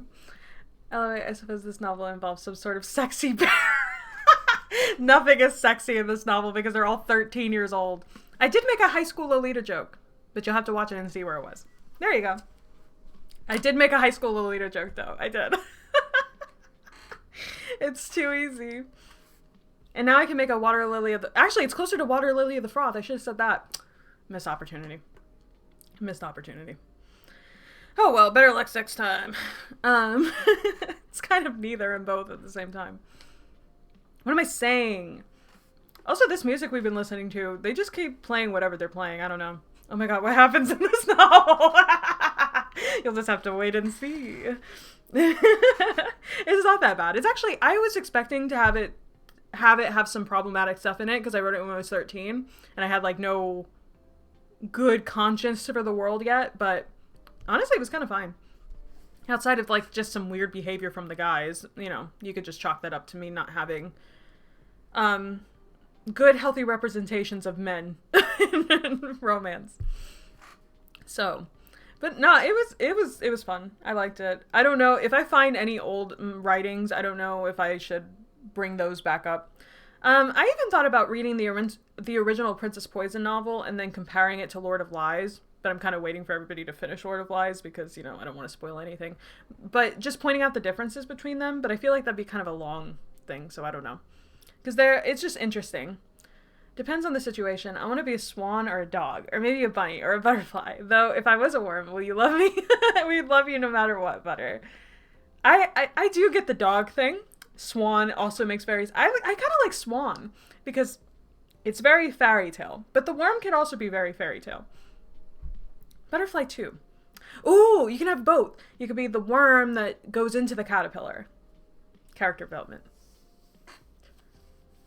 I love that. Really glad joined VN dev community. Drawing everyone's characters is so fun. And we're so thankful for you, Nayuki. I'm sure we could all say right here, we're so thankful for you. It's incredible for you to see something in our games and then take the time to draw it. Like, it means the world. Like, super thankful. I could say it on myself. I'm super thankful. I couldn't be more thankful if I tried. It's been wonderful. having more Chris in my life is honestly all I could ever ask for. Like, I could die happy because I just have all the Chris I could ever want. And I hope to have just, oh my gosh, that's the plan. When I'm dead, long gone, I want everyone to just print out a bunch of pictures of Chris and put them on my graves.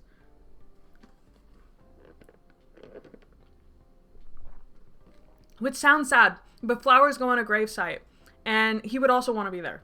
So then, like, your timeline is a testament to that. Thanks, everyone. No, thank you.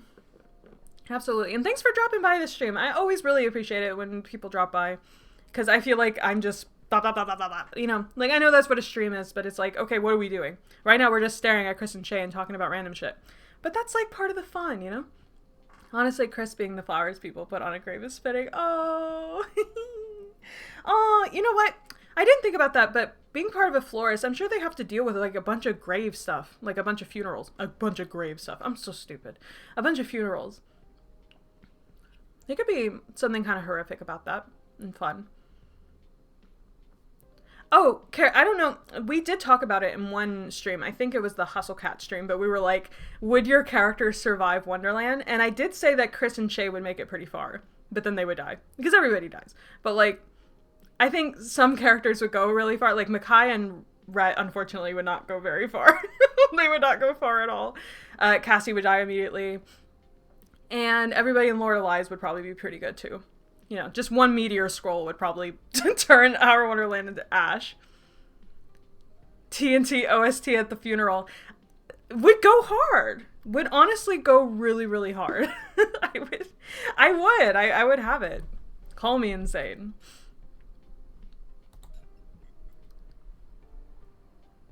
I hope this music is, like, evident on the actual VOD.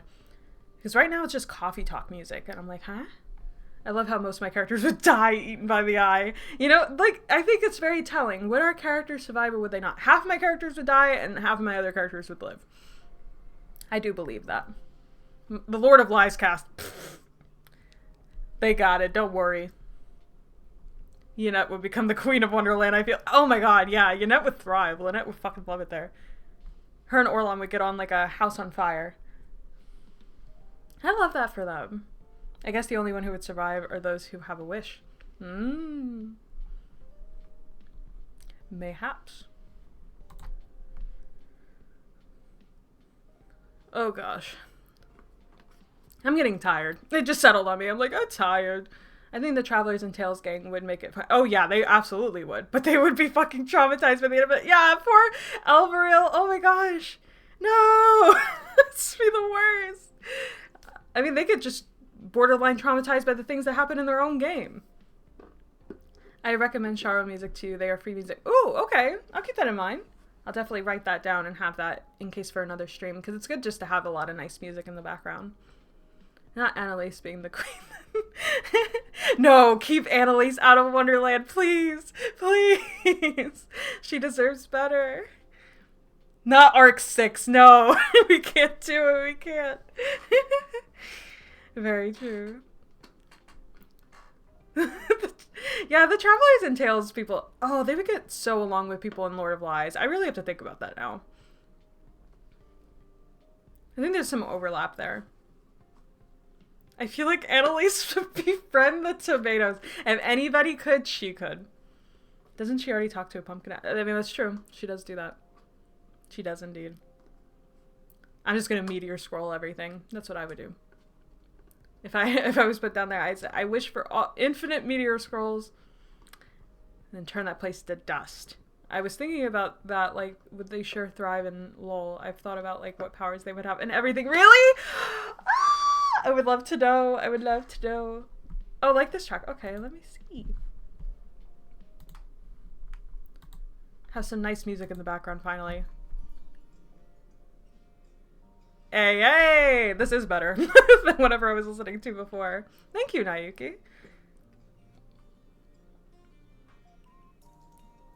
Now I'm just enjoying it. I'm just listening to it. When people were talking about LOL OCs not too long ago, that made me really, really happy. Because I really like my fantasy world, and I'm going to be expanding on it for the Otome Jam project, so I'm really excited about that. I mean, just excited about that fantasy world. And spaghetti!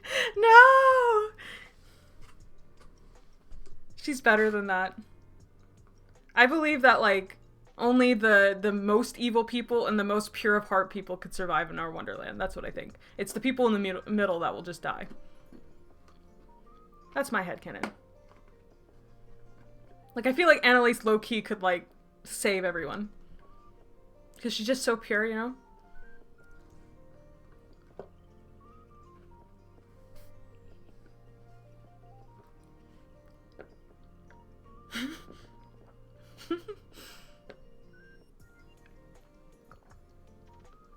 Oh my gosh. I didn't even think about that. The crossover. Kawaii-chan in Our Wonderland, please. Please. Oh my gosh. She always makes everything better. The music is so nice. It's wonderful. Thank you for this. Sleep are perfect. Use this for my deadline. Oh gosh, I can only imagine. Next time I gotta crunch. What's going on? Soundtracks are really important to me. Like, when we were developing the Tattoos and Tulips soundtrack, which is one of my favorites, because it's just so comforting and chill. Like, and I wanted the game just to feel like a warm hug, you know? Like, it's hurt comfort, but that's what I like about it. It's like, we're gonna hurt, but we're gonna hug it out at the end. Things are gonna get better, you know? It's like when you cry. Like, it hurts, but it feels good. Oh, that's what they said in Barbie. That's what they said in the Barbie movie. God. When I think about the Barbie movie, I cry. That movie changed my life. I was going on one way in life, and then I watched the Barbie movie, and then it completely knocked me on the other side of life. It sounded like Air at the Sea. Oh. Yeah, Crabs and Cocktails is really good, too. It's just a lot more, like, lighthearted, I guess. It's a lot more fun. Oh my god, I love the Barbie. I know! The Barbie movie destroyed me, dude. You are Barbie coded game dev. Barbie, I wish! I fucking wish. I love Barbie. I was always a Barbie girl. In a Barbie world. Life is plastic. So fantastic, blah, blah. But I was never, like, a Bratz girl. Even though they were, like, more, racially, like, what's the word? They were more inclusive than Barbie was for a while.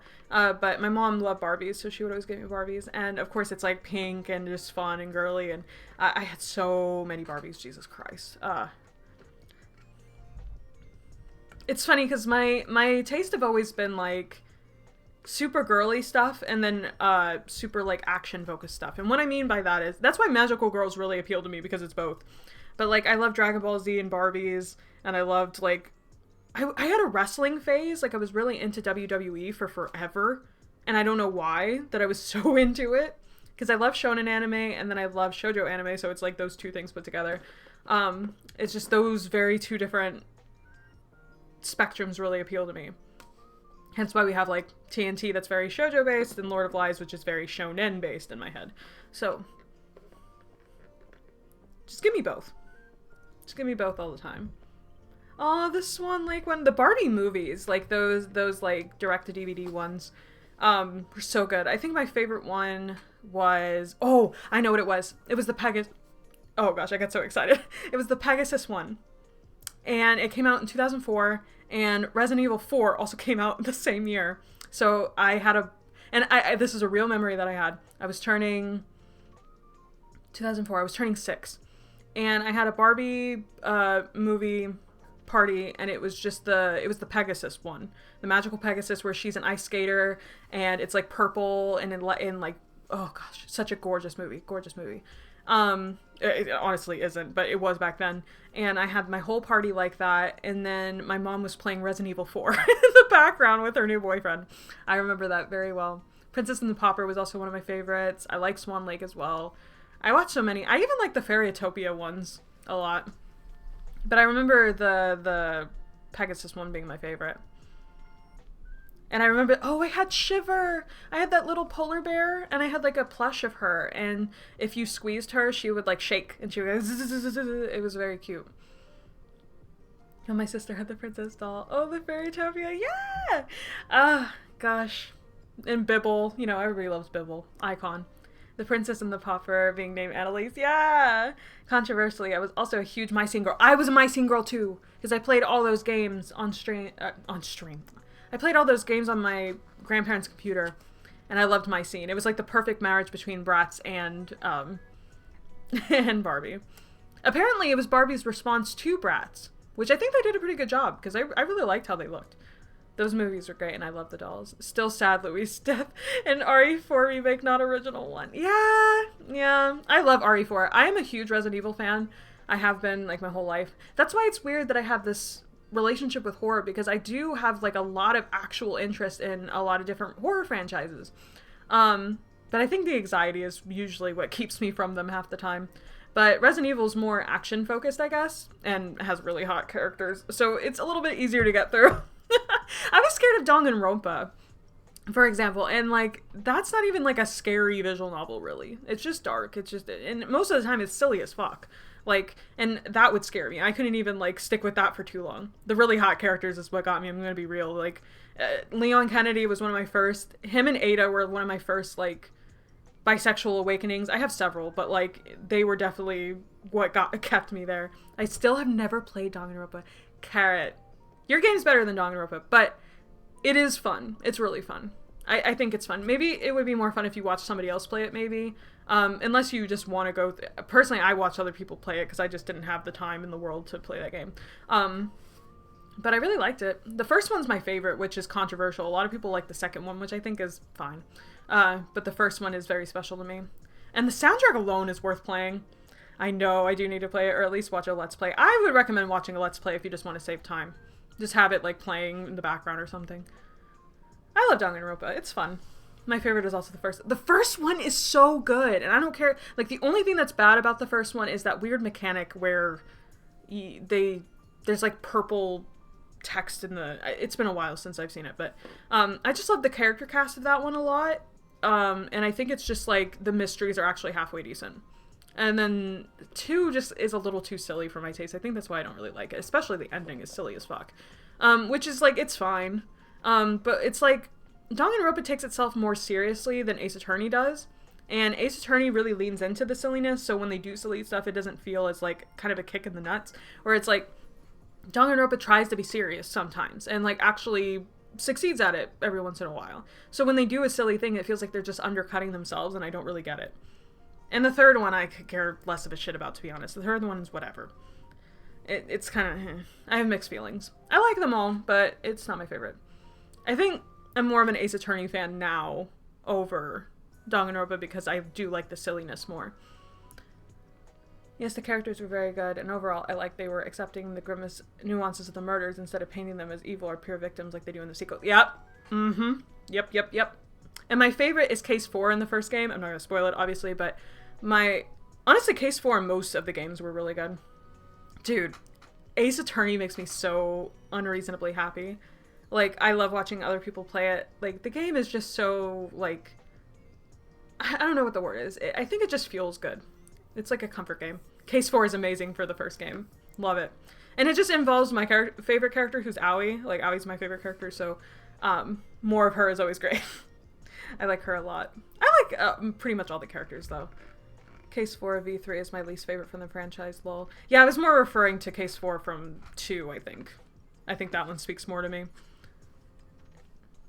Yeah, Ace Attorney's so good. Oh, love Ace Attorney. No. In Ace Attorney, I don't know what my favorite cases in Ace Attorney are. I go back and forth all the time. I'm trying to remember just, like... Because I've only played the original trilogy. I haven't played the Apologistus yet. Because my favorite streamer, he's going to be playing it pretty soon, so I wanted to wait till he does, basically. So I'm like, okay, I'll wait. And I would never play those games on stream. I feel like they would just stress me the fuck out. I hate figuring shit out. I'm tired. I don't want to. I just want to read. I just want to enjoy a story. Not much of a gamer. Unless I have, like, a walkthrough. I think my favorite Ace Attorney case is the last of the second game. Oh, yeah. Okay, yeah. I really just... Yeah. I was thinking back and I was like, yeah, that's good. Trials and Tribulations were out there, though. Yeah, they were. I really like all the cases involving, God, God, what's her name? Phoenix's ex, basically. I'm trying to think of her fucking name. I can't remember. It's been a second. I think one of them was Iris, and then the other one was something. I don't know. But I really liked her. Dahlia. There you go. There you go. Of course, she's inspiration for Lara. Of course. They radiate the exact same energy, dude. Lara's worse, though. No. Is she worse? Is she worse? I think it's just funny to say Laurie's worse.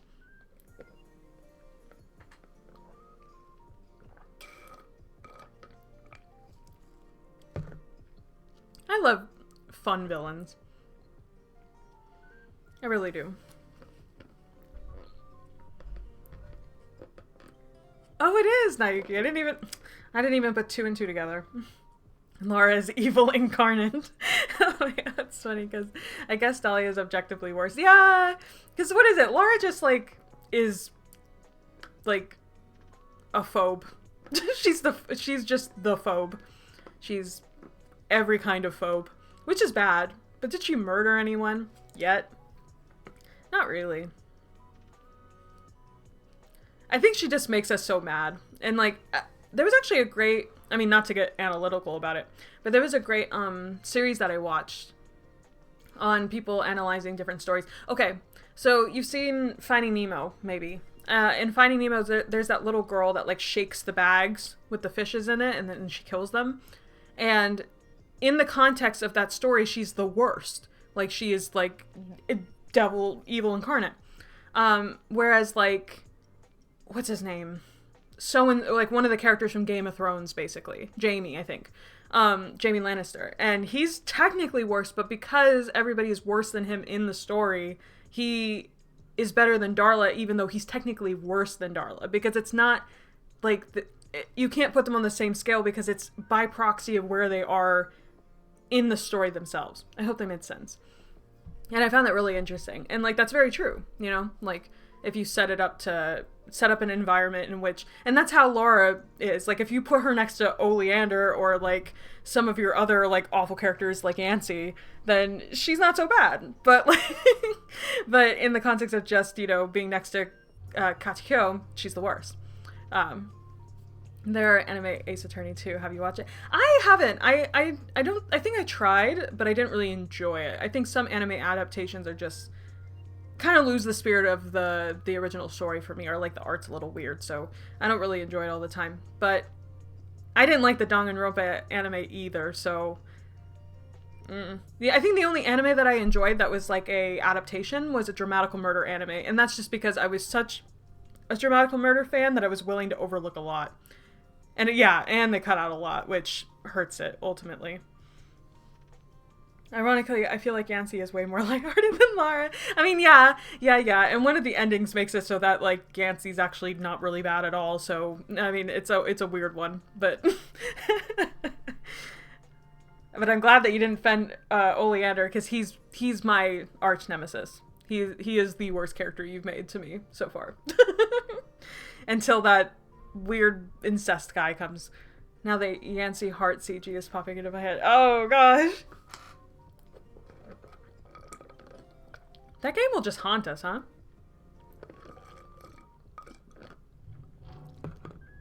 I love that. The one I hate the most is Eugene, but not released yet. Yeah. That's the cousin guy, right?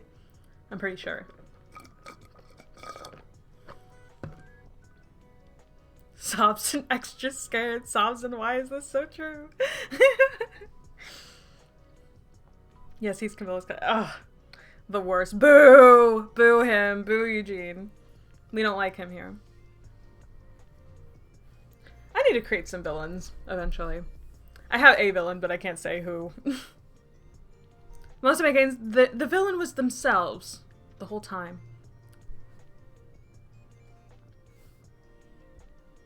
I just don't really have many opportunities to create like good villains. And also it's hard for me to create like a good villain because I feel like you have to get into their head, you know? And like I just can't identify with some people who are like the worst. Which I think is a good sign, but then it's also like, it's like, how am I supposed to write a homophobic character if I don't know what it's like to be homophobic? Or something to that extent. It's a strength though. I think it's great. Or maybe it's refreshing to take like the worst parts of yourself, or like maybe like your past self, and then try to humanize them to a certain degree. Like, not excusing them, but just putting them in a place where you could like confront it with like your good characters and stuff. I think that's the best thing you can do. Or like take a person in your life who's really bothered you and maybe exaggerate it a little bit.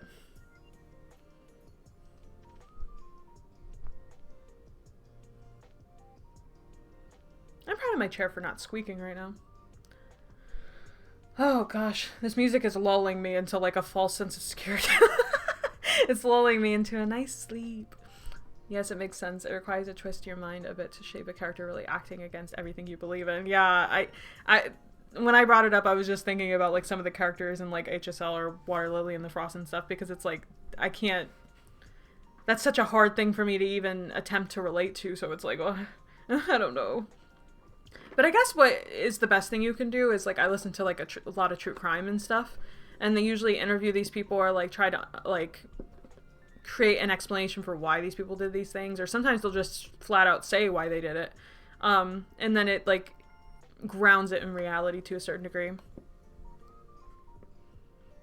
I've gotten a lot of inspiration from true crime stuff, but I don't know if I ever want to act on it because it feels a little, I don't know what the word is, it feels a little sensationalizing of it, you know? Like, I had to scrap one idea because it was just too close to a case I was really like invested in. And I just felt like, do I want to sensationalize or make a story out of something that really actually happened? I don't think that's good. Like, it would make it feel realistic, and I don't think I was ever going to, like, take the message out of it or whatever, but I don't know. Something about it just didn't sit right. So I'm glad I opted out. It's tough sometimes. Because you just want to make a story that, like, actually speaks to people, but you don't want to, like, overdo it. Overcorrect it, whatever. Something's happened for reasons, because at one point I was like super invested in doing that idea, and I'm glad that I scrapped it, because no. And that was like a year ago too.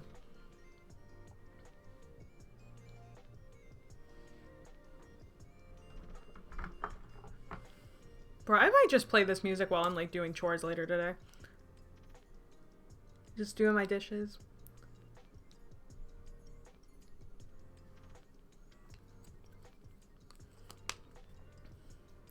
Little me basing Water Lily the Frost quite closely to a French case, but the way media sensationalize topics is actually an in-game topic, so I relate. Yeah. See, and I do think there's a right way to do it. It's just that I don't know if I'm strong enough to be the person to do it. Does that make sense?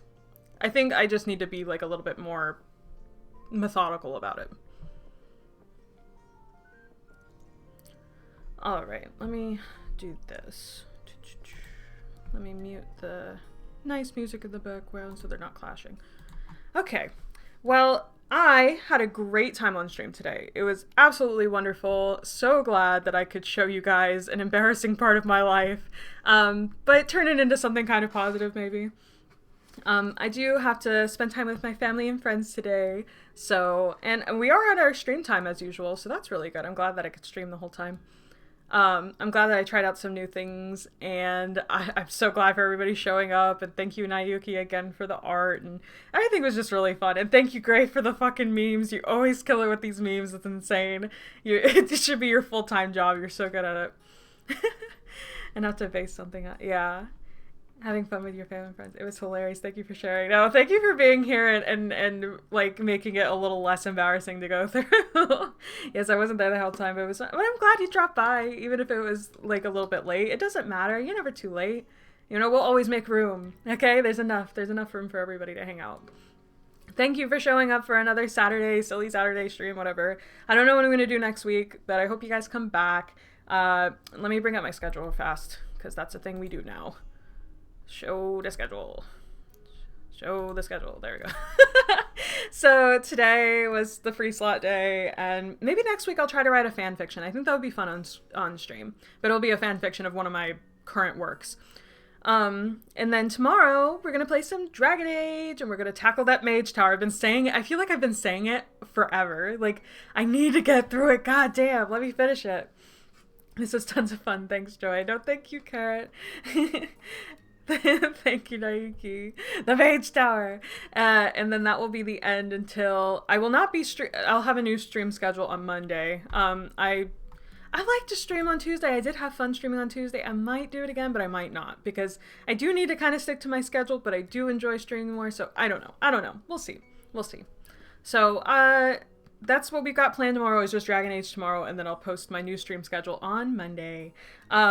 So thank you guys again for dropping by. I'm gonna head off now. Thank you for encouraging me about the webcam and stuff. Hopefully we can actually get my new webcam set up, and I will do that for the next week just to see how that goes for like the other streams. If I enjoy it, I'll keep doing it. If not, I'll scrap it because it's kind of an extra thing I wasn't prepared to have to deal with. And it is easier to do it my other way, but I don't know. I think it's more interactive to have it with the webcam. So let me just think about that. Don't worry about it. Give me your thoughts, whatever. But thank you for watching, and I hope everybody has a good night. If it's late where you are, please go to sleep. And if it's still daytime for you, have a good rest of your day. So thank you. I had so much fun. I always have so much fun. I love streaming for this very reason. It's been wonderful. Bye everyone. Bye.